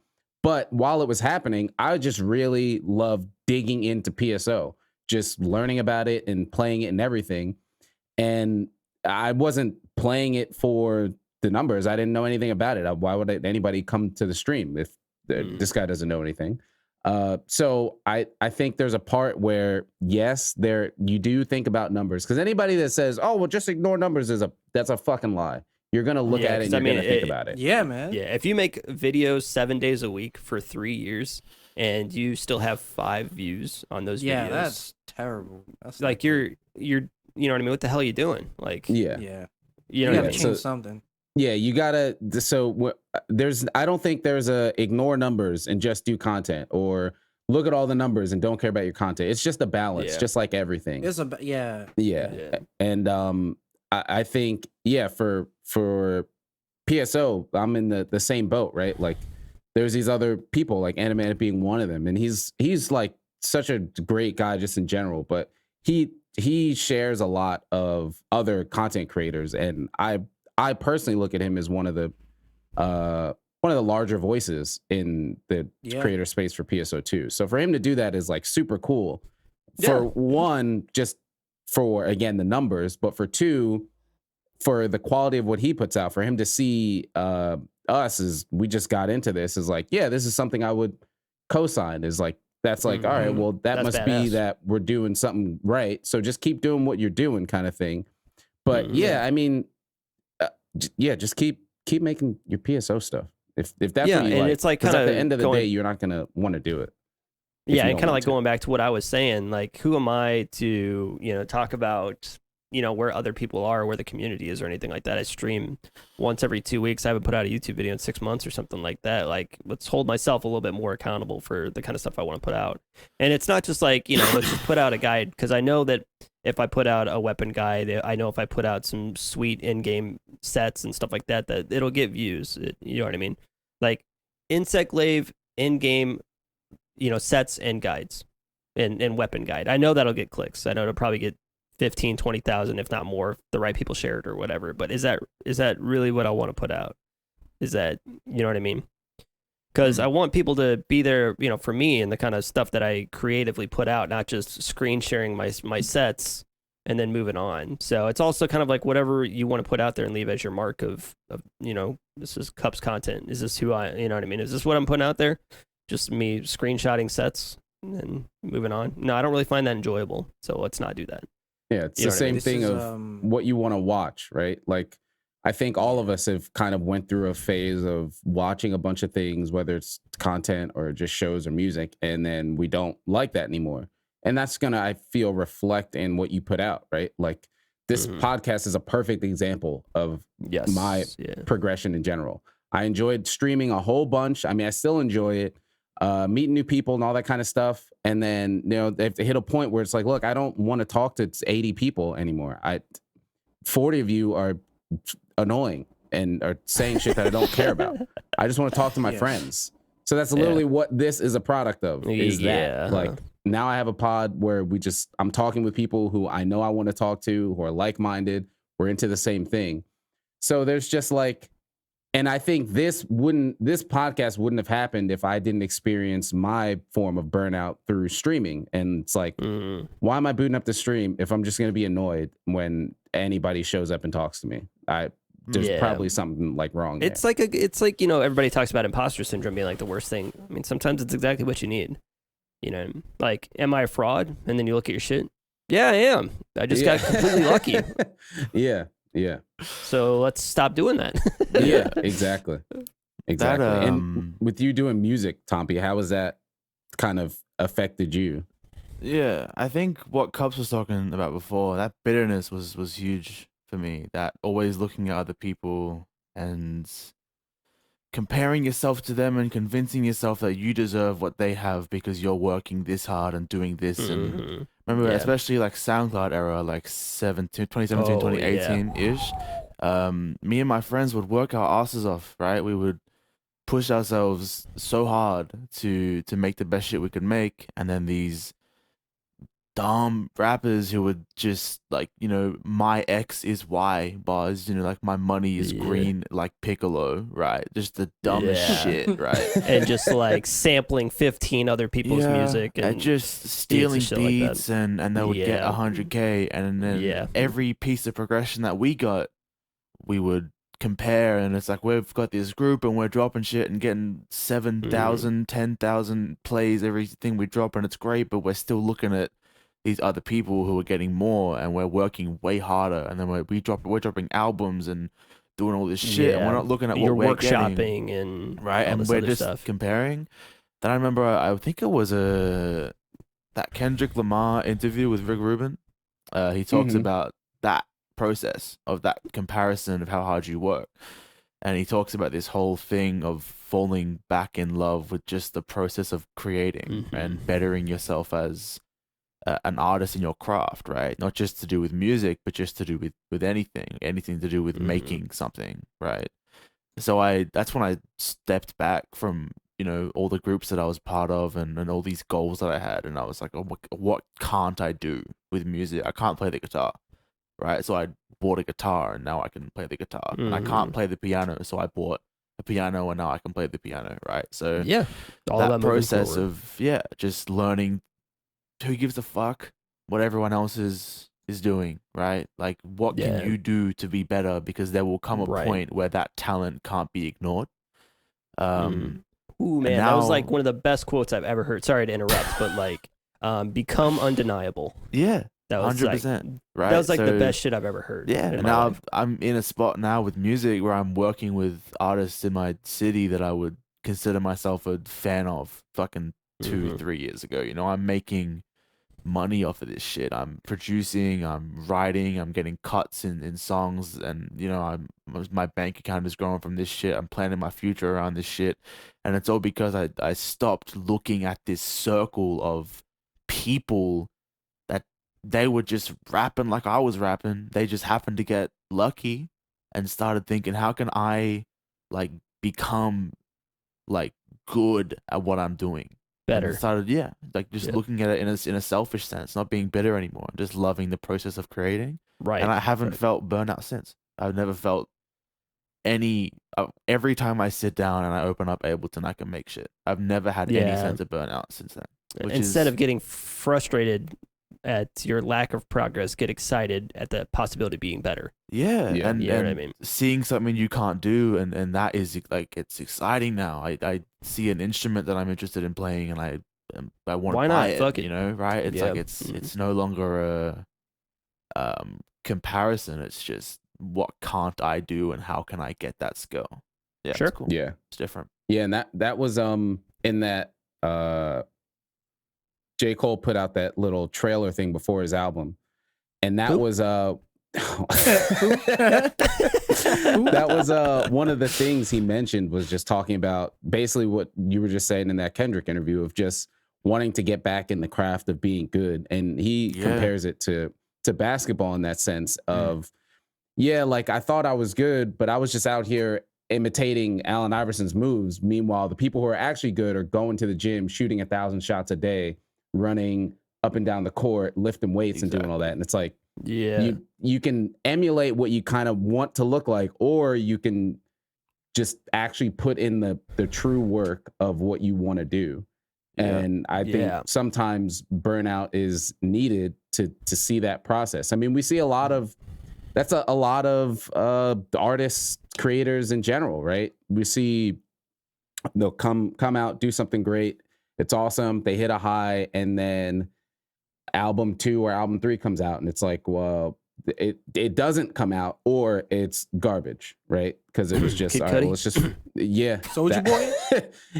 It's like, let's just phone it in and just do what we know will work. Well, no, things change. That doesn't work anymore. Or you got to step back and think about what you're doing. And again, I try to look at myself in that, because I was at that point, right? Like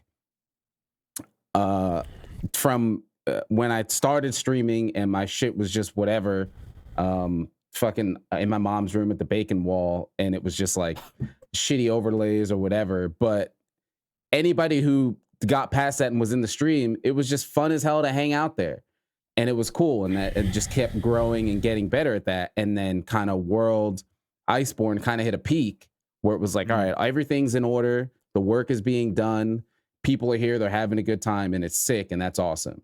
And then for a while, it's like, cool, I'm here and I'm comfortable, but that is what starts leading to burnout, I feel, is getting too comfortable, right? Like, and then the content crash hits. Yeah. And you're hitting 250 viewers per stream, easy, no problem. Chat's popping off, you're having a good old time. And then the content crash happens, and you're down to 50, and nobody gives a shit anymore. And you're like, was I actually good? Or was it just the time? Was it circumstantial? Yeah. Yeah. Was I right place, right time? And it's like, kind of what we were talking about, rappers fizzling out in their second, third, fourth albums or something like that. It's like, you kind of got exposed a little bit, man. Like your first album, you've been working on these tracks for 10, 15 years. You've been working on these tracks your whole life. You had years to do this stuff. Now, let's see what happens when you got 2 years to make an album and you got some expectations. And then you get exposed. Uh-oh. Maybe you're not as talented as you thought you were. So that kind of comes to the point where people either fizzle out or they change, adapt, become somebody new. And it's always like what they tell you about when you're learning sports or when you're learning basketball or whatever. Before you start doing crazy between the leg windmill dunks and shit like that, you got to learn how to lay up, man. You got to learn how to dribble with both hands, So it's kind of like what you're talking about, trying to do Allen Iverson shit. Like before it's like, like emulating other, you get the content creators that you like to watch. Let's kind of copy off them and emulate a little bit until I get my feet underneath me and find out what I really want to do and what I'm really good at. You know what I mean? So it's a slippery slope on the emulation because it helps in early stages, right? Where it's like, all right, well, I mean, that's anything in creation, right? Like you talk to, any players or whatever, they're like, yeah, this is my favorite player. And, I kind of learned what they did, but then you have to develop your own. And I think that cutting off from emulation to developing your own is kind of a murky waters in, am I still emulating or am I getting better? Yeah, right. It's hard, man. And I think that whole, like the internet and the platforms we use to distribute content is a fundamental issue in that sense. Can you imagine if every kid that picked up basketball was competing against LeBron James right now? Yeah. Right? Yeah. No one would want to play basketball, right? And if we were to look at take Mike, for example, right? Mike is uploading to the same platform in terms of YouTube that all these huge names Mr. Beast, are uploading, baby. right? Yeah. And it's like you are competing for the same clicks as the people who do this, the best in the whole Mr. fucking Beast. world. I'm Mr. Beast, and I'm giving $1 million to one of my random commenters. Right. If you comment on one of these videos, I'm going to use a random number generator. I'm going to give you literally $1 million. It's crazy. That's like the shit that he does. How do you compete with that? How do you compete? It doesn't matter if the video sucks ass. He's giving somebody $1 million. It's nuts. So that whole process. Like this pod is on the same platform as fucking Joe Rogan. Like, yeah. Okay. It's like that's your competition. You know what I mean? Yeah. So people beat themselves up so much about, I've been doing this shit for a year. I've been doing this shit for 2 years. I always compare it to I don't know, man, motherfuckers play baseball for 10 years before they become anything. Fizzle out in AA. Put and your they're 10,000 happy as hours hell. in and then complain about not being able to compete with these people. Because just because you're in the same platform as them doesn't mean that you deserve the level of success that they're getting. Right. It's like,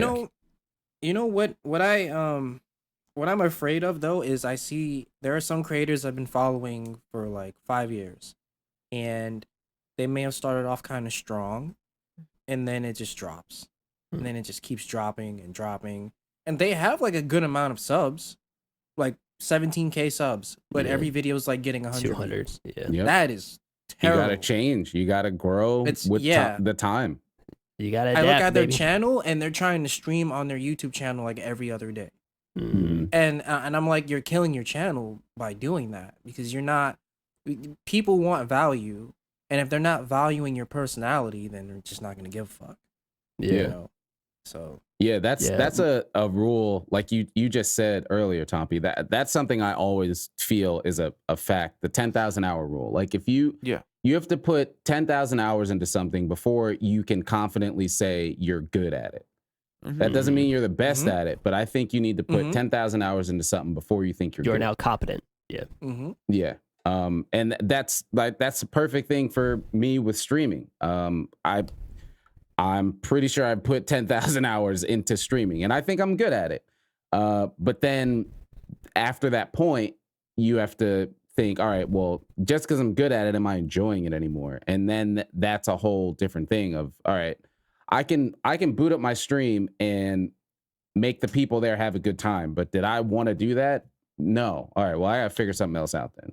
Because then you're going to stop being good at it. Because you're not putting anything good out.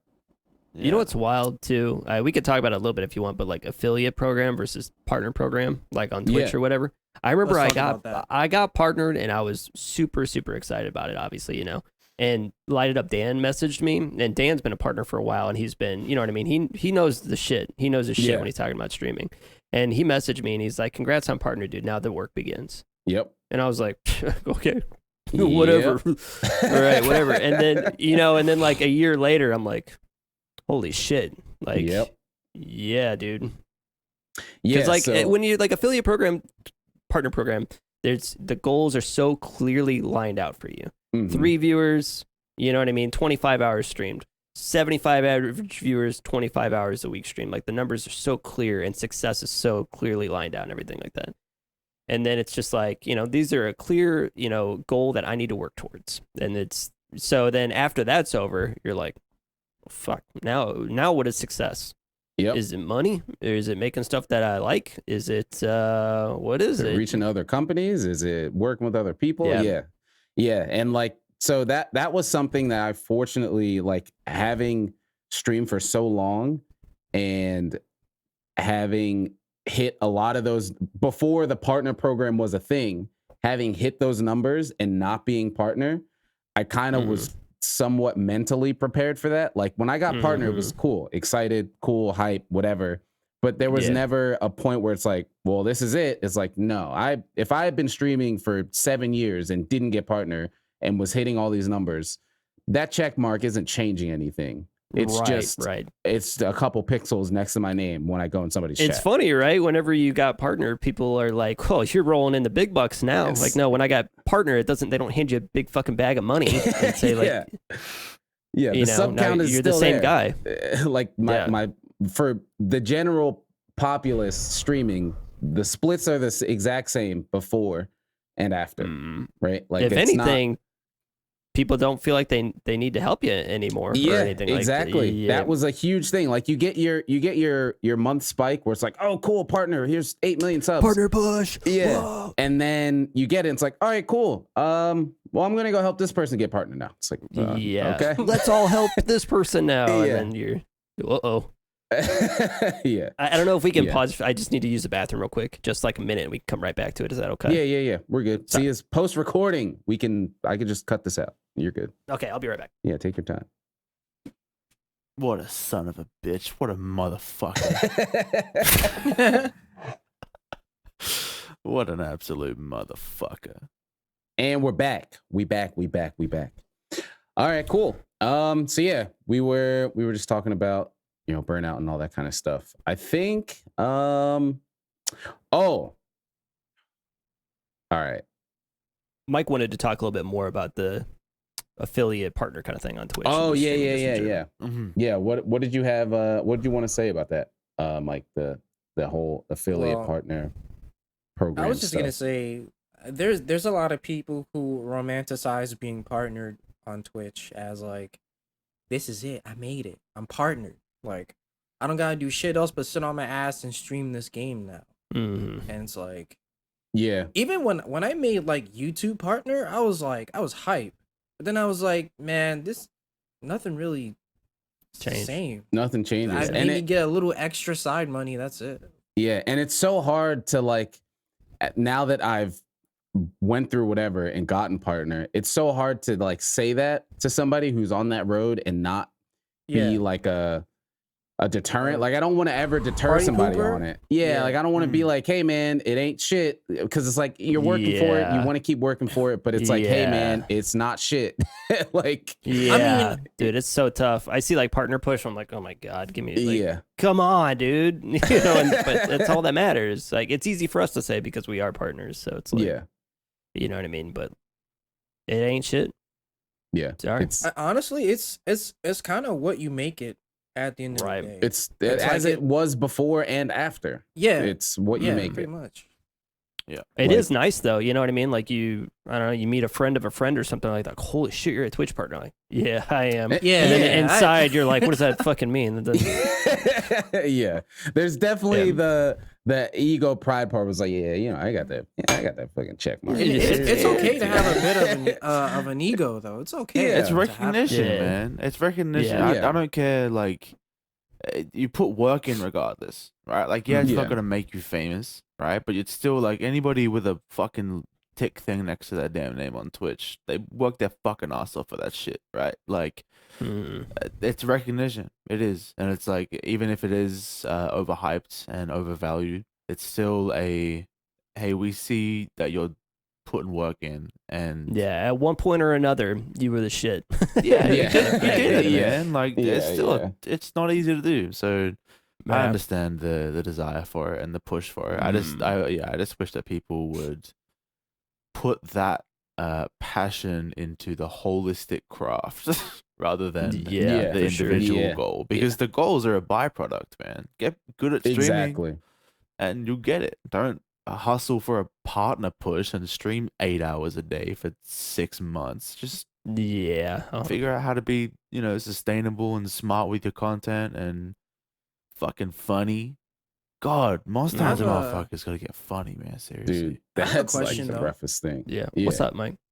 What would you tell someone who wants to start streaming? Like, would you tell them to stream every day to like one person, or would you have different advice for them? Well, I'd say that streaming, I can't put it any other way, but streaming is like such a blow up right now. It is like the bubble has fucking burst, man. There's like, even I started streaming like 3 years ago, so it's like, I mean, even then the bubble had already kind of bursted by then. But like, it's right now, if you want to succeed on Twitch, you got to get famous for something outside of Twitch.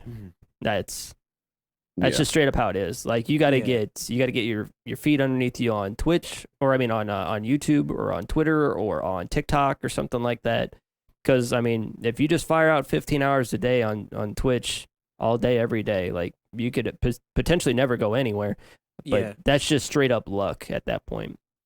Because like, it's just like a simple numbers game, which I've kind of brought this up a couple different times. But like, I think at the peak of Twitch's viewership, at one point there were 53 million users on Twitch, which is a lot of people, right? 53 million people on Twitch. Now on YouTube, well over 1 billion, easy. Oh, comfy, yeah, for sure. Nearly like 2 billion accounts on YouTube, and YouTube videos are usually 10 minutes long. So if you have an 8 to 12 hour period, or 15 hours, let's just say, because that's what we used before, 15 hours, you can watch 500 YouTube videos, and you can find 500 different creators, and potentially one that you really like, and watch all their stuff. Now on stream, you watched one stream of one guy for 15 hours. Exactly. The math just doesn't add up. Nope. You know what I mean? So you got to put the time, or like a TikTok. I watched literally 600 TikToks in 15 hours. You know what I mean? Because they're 2 seconds long. But I like that person, so I want to keep taking a look at their stuff. Like, Twitch is such a blow up in that regard. It is such a huge time sink for lack of content or something like that. Because I mean, think about like podcasts that blow up. They're an hour long once a week. But the content's there, people really like it. You know what I mean? So it's like you're kind of spinning your wheels. I think I would recommend somebody to use the Twitch to elevate their other content. So like, let's say I'm going to make a YouTube video today. So the first 2 hours of my stream are going to be dedicated to making the 2 hours I need for my YouTube video. And then I'll edit that down into an 8 to 10 minute section or something like that of enjoyable content. And then the rest of the 6 hours, kind of like the after party. Let's play some games. Let's watch some funny videos. It's essentially like the after party. I don't know if Twitch is the main course anymore. Yeah. I think that's it. Yeah. That's why, like, for me, that's why I'm always on Twitter a lot, because I like to inject my personality into my content. So it's like, I want people to follow me for me, and for Monster Hunter or whatever, but mostly for me, so that I can be passionate and make anything I want, and there's going to be people watching it because I'm making it, not because it's Monster Hunter, Yeah, it's kind of weird because, like, especially with Twitter, there's like, what was that guy's name? Lance, I think, that was making those videos that were popping off last year. You know what I mean? Not to call out anybody in particular or anything like that, but like really funny Twitch streamer videos that would get like 5 million. They would get like 5 million views or something like that on Twitter, but you look at his Twitch account and he's 200 average viewers or something like that. It doesn't always equate over to success. Yeah. But YouTube usually does. Because it's VOD. So like that stuff is like, it's there. And if the content's good, people will find it eventually. Yeah, true. So, yeah. But yeah, I mean, honestly, like, what's his name? Gordon Hayward, right? And people watch him because, he's a successful basketball guy. People sure as hell aren't watching him be a bronze League of Legends player or whatever, right? Yeah. I mean, it's like Soulja Boy, right? Like, right. Oh shit, I can watch Soulja Boy play fucking RuneScape? Sure. Best. Like the best. Yeah. Oh shit, you know? dude. Like, That's the who best else? Like stream Henry. on Like, Twitch. especially like good. when COVID, like kind of started taking off, and all like these celebrities started streaming and stuff like that. Yeah. It's like, okay, because this is a perfect example. So my buddy Fireteam watches like a lot of racing games and stuff like that. So he was talking about how one of the NASCAR games where they have like the full kind of like driving setup and stuff like that, like the second most viewed guy has like 1,000 viewers or something like that. Number one was Dale Earnhardt Jr. Wow.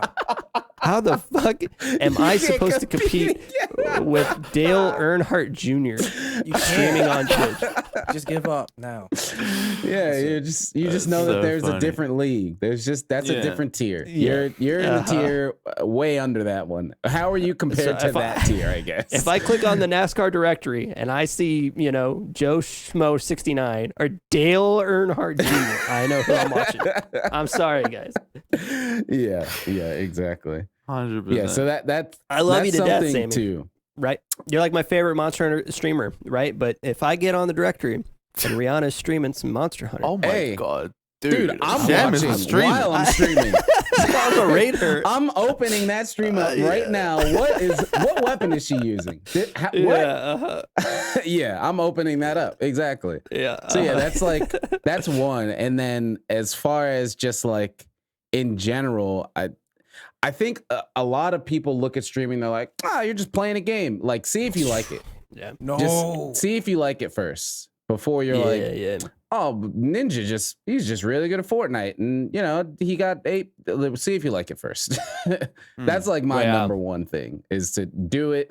And with that is along with the just do it, like literally just do it. Don't worry about, do I have the best cam? Do I have the best mic? Do I have the sync scenes? Or do I have the overlay, my OBS, my stream? Like just boot it up. Who cares? Like your first stream is always going to be garbage. Just boot up your stream and see if you like it. Your first 6 months of streams are going to be garbage, unless you're like already well established on YouTube or whatever else. You know how to create. But I mean, if you're starting from scratch, your first 6 months are going to suck ass. Yeah. Like just do it. That's like the most common thing I see when people ask me is like, oh, well, like what should I do for my stream or whatever? And it's like just start streaming. Like don't worry about anything the audio else. is decent enough, though. Right? Yeah. Yeah, Make sure the game yeah. looks good. Make sure you're sounding okay. Just get it useful. Yeah. Get the engine running, and then just see if you like it. Because that's a really good point. Like I have a lot of my buddies, like especially in the FGC, that hit me up for advice and stuff like that. Like, oh, well, how do you, it's just not fun when I'm only having one person in my channel or whatever. Well, you probably just don't like streaming then. Oh no, I love streaming. It's just when when there's nobody in there talking or anything like that. That means Okay, well then you it. don't like streaming. It means you don't like streaming. It means you like the feedback and the engagement, and you like people watching your stream, and you know what I mean. It's like that's part of it, dude. Then you don't like it. You know what I mean? Yeah, exactly that. Cool. So before we get to questions, just because we mentioned it earlier, and I hate whenever I watch something and they're like, yeah, we'll get to that later, and then they never do. Never do. Yeah. You mentioned the Demon Slayer, Tompi. You said you watched it and the movie, right? Oh yeah, I watched it. It was 2 hours. I watched that show for no other reason than fucking dudes with cool swords doing a bunch of sick shit.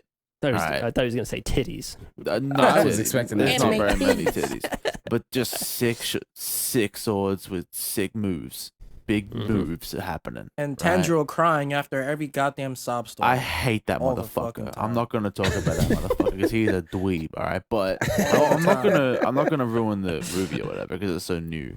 But it is 2 hours long. There is an hour and a half. All right, I'm gonna say spoiler alert right here. Hey, Demon Slayer movie spoiler alert, because I don't care. Oh, we spoiling? All right, sick. Yeah. I don't give a fuck about a Spoiler train. alert, Demon Slayer, the movie. Hey, hello, Yeah, hi. fuck off. Right here, look at this. If you haven't watched that, Come movie back in a and minute you or don't want two, to get yeah. spoiled. Yeah, just skip forward. Look at the timestamps and skip to questions because that's where we're gonna get Sweet. to after this. Train. There's a train. I don't give a fuck about the train. They're killing a train. Couldn't care less. Where's the dude? The I whole wanna thing see takes you- place on the Sis, train. The fuck? I want to see you kill a dude. Why are you killing a train? This is lame as hell. Yeah. All right, stupid. Did Then there's they like a suplex it? no, they cut Final it a Fantasy couple VI times style. and that's it. Then there's like a 20-minute section where this dope ass character fights this other dope ass character, and it's like, who are you? Never seen you in my life. You're awesome as fuck. This is incredible. That demon, This is right? so dope. Yeah, dope as hell. Yeah. Right? Incredible fight. I was losing my damn mind. My girlfriend was getting all shitty because I was like, what the That's so for reference, that's when I started watching it with Heather, was when that fight Sick as started fuck. happening. You got the only good part of that whole movie, right? That fight was awesome. And then, big spoilers, fucking flame guy, he dies. All right? Yeah. He's dead. Oh, I heard. But yeah. that's not the worst part though. We saw him once. He dies. And then there's like 15 minutes of motherfuckers just crying. Yeah. Just sobbing. They're just crying. And they didn't meet this guy until then. But that's not the part that pissed me off. The part that pissed me off is this dude that dies is supposed to be like the greatest whatever fucking samurai, whatever. He's crazy, right? This is a random ass demon that you've never seen before. It's not like this is fucking Frieza coming back from season Saga 1 or something. This is a crazy dude. This is a random fucking demon. You don't know at all. He kills this biggest dude, like the big boss guy, and then he just leaves. Like the demon doesn't die. He doesn't. Nothing happens. He runs away. Like because the demons can't be like around when the sun's up. He doesn't even leave because he's losing from the big dude. He leaves because the sun's coming up. So he's like, sun's coming up, got a piece, bye. And then that's it. And then the main dude just dies. Every character cries for 20 minutes. Stuff. And then the Wasn't movie's this movie over. a manga chapter? I don't know. It was shit. I don't That's what know. it was. But I only saw the last 20 minutes and I was like, I don't know if you like this, Heather, but I'm pissed off. And I only saw the last like 20 minutes. You know how most anime movies are like not canon, so they just like write a story. This is canon. For like This is 2 canon. hours or whatever. This is so it's a manga chapter. That's why it sucks. because They tried to make a fucking manga chapter movie. the end of the first season is like the first shot of the movie, right?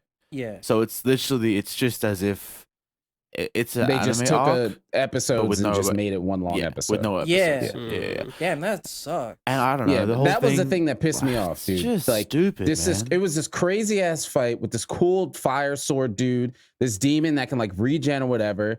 He like fucking kills the dude, puts his arm in him, and then rips his arm out. And then he's like, "Oh, sun's up, gotta go, bye." And like, well, that's it. Why? And I was like, "What? What? That's it?" Yeah. He just killed the big boss of this whole movie, and he just leaves. Like he wasn't leaving like he was in pain. Like he was fucking tip top shape. Like, yeah, all right, I'm out of here. And then it was over. I was like, wait, that's Bro, just it's watch a over? Dragon Ball movie, man. Fuck Demon Slayer. Yeah. I was like, I've never seen the show, but I'm not watching. Dude, that Super movie, that Dragon Ball Super movie was the tightest shit I've ever seen. Yo, It's like- word, man. It's like The 10 Broly minutes one, of dude? it's like 10 minutes and then the Broly one, it's like 10 minutes of, setting up plot and then it's an hour and a half of them fighting. I'm like, yes. That's what I'm saying, dude. Give me that. Shit They was do all that the shit time. well. They do that shit well because Yeah, that was Toriyama's like, I'm gonna write That- this for a movie, and then we're gonna do it over in the series. Yeah. They You know? fight like, in lava and they fight in different dimensions and like, look, how ridiculous can we make this shit? Okay. Yeah. Yeah. That's sick, yeah. awesome, dude. I'm so sick of these shows trying to do shit, dude. Stop trying to give me a message and just, I want to see some motherfucker get his head chopped off, and that's it. Dude, all I'm that's here what for. makes Castlevania so fucking sick. There's so they many do it times both in really well. Castlevania Yeah. where I'm like, oh, that happens in the game.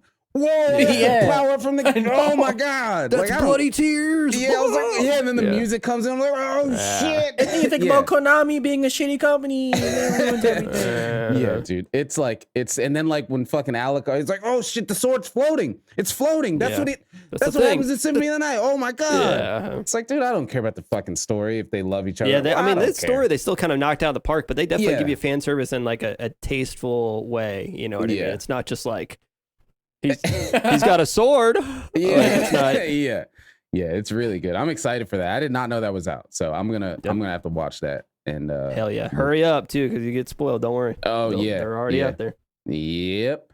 Yeah, let me get to that one. Put Yep. some other stuff on hold. But yeah, so I think we're about towards the end where we get to some listener questions.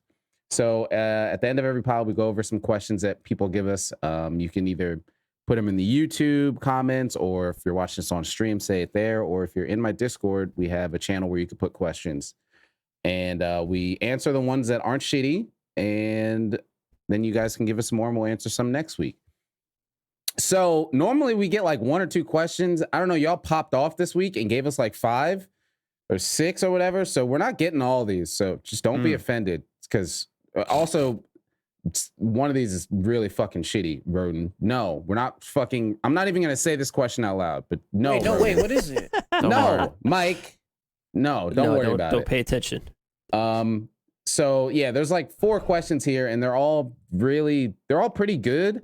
But I think we're just gonna take 2 and then do the other 2 for later. So we're gonna do Zix and Puff's questions for right now, especially since Puff's is related to Cup specifically. And then Nautilus and JPEX, we'll cover those next week because they're kind of general, and we can talk about those at any time.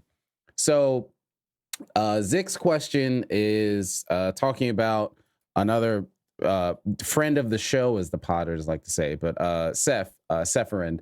He did like the 1000 switch axes because it's in like one of the tool tips of the weapons or flavor text of if you make 1,000, you'll get a wish or something like that. And the origami switch axe in particular. Yeah, the origami switch axe. Yeah. And Seth is crazy. He's done insane shit like this before.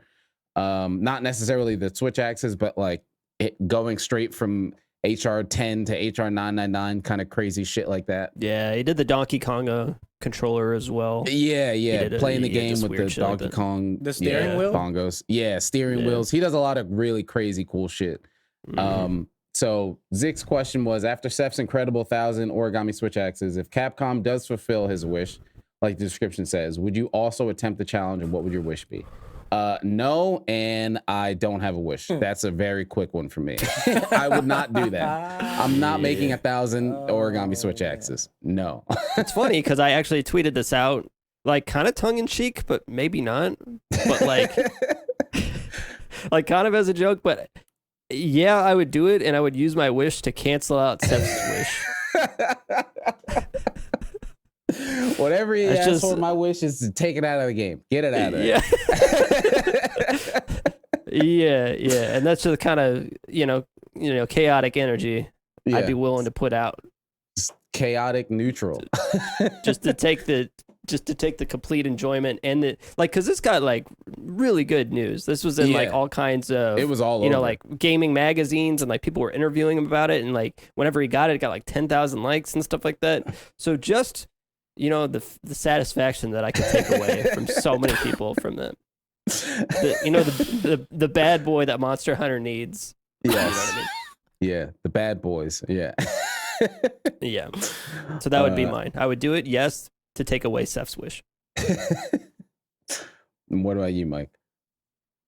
Honestly, I love what Seth does, but for me personally, I don't want to do it because I'd rather get better with a weapon or something than do stuck in low rank doing the same quest to make fucking. I can't do it. You know how many fucking account items he has gathered? So many. So just for record, this weapon, I think it needs like 2 Kimura tickets to craft or 3 or something like that. Yeah. And you get what is it, like 5 tickets every like 30 village quests or something. So just putting that into perspective, it's a fucking lot. It's not like just fight 1,000 bezel and you can make the weapon. It's a lot. Yeah, I can't. But my wish,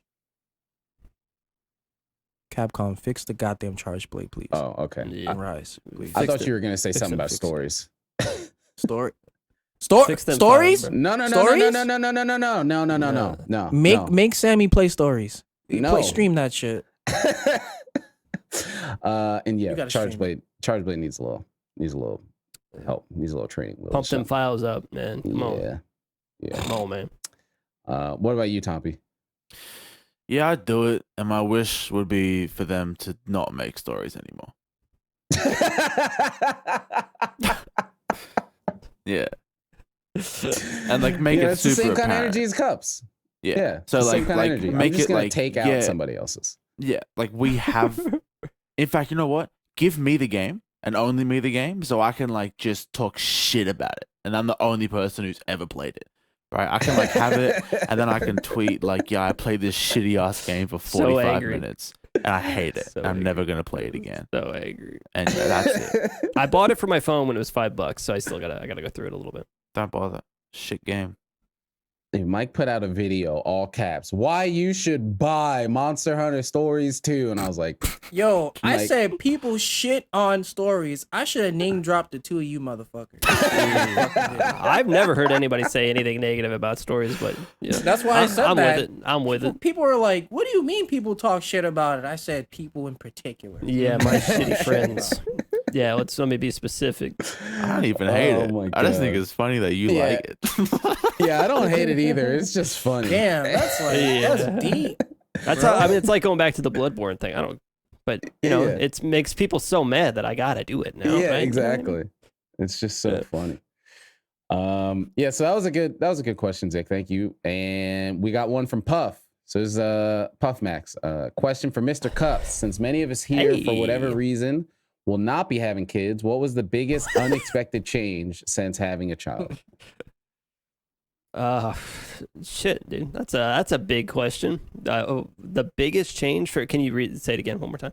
What was the biggest unexpected change since having a child? This is gonna sound kind of weird, and it's gonna be kind of like a little overly sappy, but like, you don't understand how much you can like love something until you have a kid. I feel like it's kind of weird and it's like kind of sappy, but I mean, honestly, that's what it is. Yeah. Like, you think you love your wife, you think you love your parents, you think it's a whole different level, man. It's wild. It's crazy. Just because I don't know. It's like so unconditional. Like, this kid does nothing for me. It just takes all day. All it does is just take. You know what I mean? Like, it just takes. Like, I can't, like, I don't sleep as well, and like, you have to watch it very, very closely all day so it doesn't get hurt, and it's like, it eats up a bunch of money. And like, if you just look at like the facts, it doesn't make any sense why you should care about this thing at all, but you do, and you're like, this is the best thing ever. I love it. It's so awesome. Yeah. And it's like hard to explain to somebody that doesn't have kids or something like that. But, it's been very weird, like, becoming a parent, like, just because I still have like a lot of friends that are like younger guys that like maybe aren't married or don't have kids or anything like that. And just people have the conception that kids just absolutely ruin your life. It is the worst thing that's ever happened to you. Like, you don't get any money. You don't get any sleep. It's just terrible. Why would you ever have a kid? And it's just like, you just don't know what you don't know. Yeah. You can't put it any other way. I'm not just saying go have a kid. I'm not just saying that, but like, no, it's badass, dude. I've enjoyed every single second of it. And that's awesome. If you're thinking about it, I'm at the point now, and I guess it's like a little bit of advice for people that might be thinking about having kids one day or something like that. It's just like, I don't know what I was afraid of. You know what I mean? I don't know what the hesitation was before. Mm-hmm. I can't believe it. Like, we've been married like 8-9 years now, and we were really hesitant for a really long time. Everybody's always waiting for everything to be perfect. I have to have a house. I have to have the right job. I have to have the right amount of money, because once this kid hits, my whole life's over. No, like, I don't know what the hell I was waiting on. It's amazing. That's really wholesome. Cool. Yeah, because that's it. Yeah, very, very wholesome. Because that's always like a thing, like, well, yeah, once you have a kid, I hope you had fun, because it's all over. And I think that's the case, because there's a lot of situations where that does happen. But I think it's important that you said what you said, because I feel like what you're saying is more often than the other. It's like a loud minority kind of thing, right? Like, it's always a loud minority, quiet majority. And what most people hear is like, oh man, I had a kid and everything sucks. And it's like, I feel like for maybe every one person of that, there's like another 500 who are great. And I mean, Sammy, you and I have talked about this a lot too, for what I mean, because I think, like, especially like in America, we grew up with like these TV shows where it's just like, haha, husband wife mad at each other, or like, Al Bundy, they all hate each other. Like, all you do, your wife just takes your money, and she just nags at you all day, and she, you know what I mean? It's like, that's not how it is, guys. Yeah. Like, it's usually not what marriage is like. Yeah. You know what I mean? All, just dude, that's like, y'all watch too much TV. Yeah, that's like one of the things, I guess, not necessarily as intense as having a kid, but marriage. Like I've never been scared of marriage, but I was just like, whatever. Like who cares? It's just a thing. But it happened. I was like, what the hell? What did people like? Oh, once you get married, like you're tied in a knot and you can't do anything. It's like, no, I'm living with like my best friend now, and it's awesome. Yeah. Like, well, what? Yeah. This is great. Like what? Yeah, I think that's the same thing with kids. Is like exactly. Yeah, it is. It's a very similar feeling, and like. People, when I was getting close to getting married, like, haha, dude, it's not the old ball and chain. It's not too late. You can still get out. Yeah. And like, why the hell would you, like, well, once you have a kid, you're never going to sleep and you're going to hate your life and you're not going to have any money. Like, those people don't fucking know what they're talking about, man. Yeah. And it's like, you just have your own view of it however you want. Like, if you don't want to have a kid, like Heather and I don't want to have kids. Cool. And it's like, whatever. If people want to have kids, go for it. I'm not like, hey, don't it's do like that the whole thing killing in your your fun life thing. Yeah. that you want to do. Like, dude, it's just not for me. And I'm like, it's so weird too, because I don't think people really check themselves, because I'm like, hey, here's my son. Like, this is like the best thing that's ever happened to me. I'm really proud of it. And I'm really proud of him. And he's like, no, amazing. you're not happy. Well, that's good for you, but I'm never having a fucking kid. That sounds terrible. I'm like, okay, all right, well, fuck you then. Like, you know what I mean? Like, read the room a little bit. Read the energy. Everybody's really excited and happy about this. So, yeah, cool. I think those are really good questions, and I think this is a really good pod. I appreciate all of y'all for being here again, especially Cups. Thank you for hopping on for the first guest episode. It was a pleasure to have you here. All right. And so as always, that's what they do with the guests. If there's anything you want to say, pimp your content, pimp your stream, your Twitter, whatever you want to do, go ahead. The floor is yours, my man. Yeah, watch my stream, man. www.twitch.tv/Sarah_symmetry.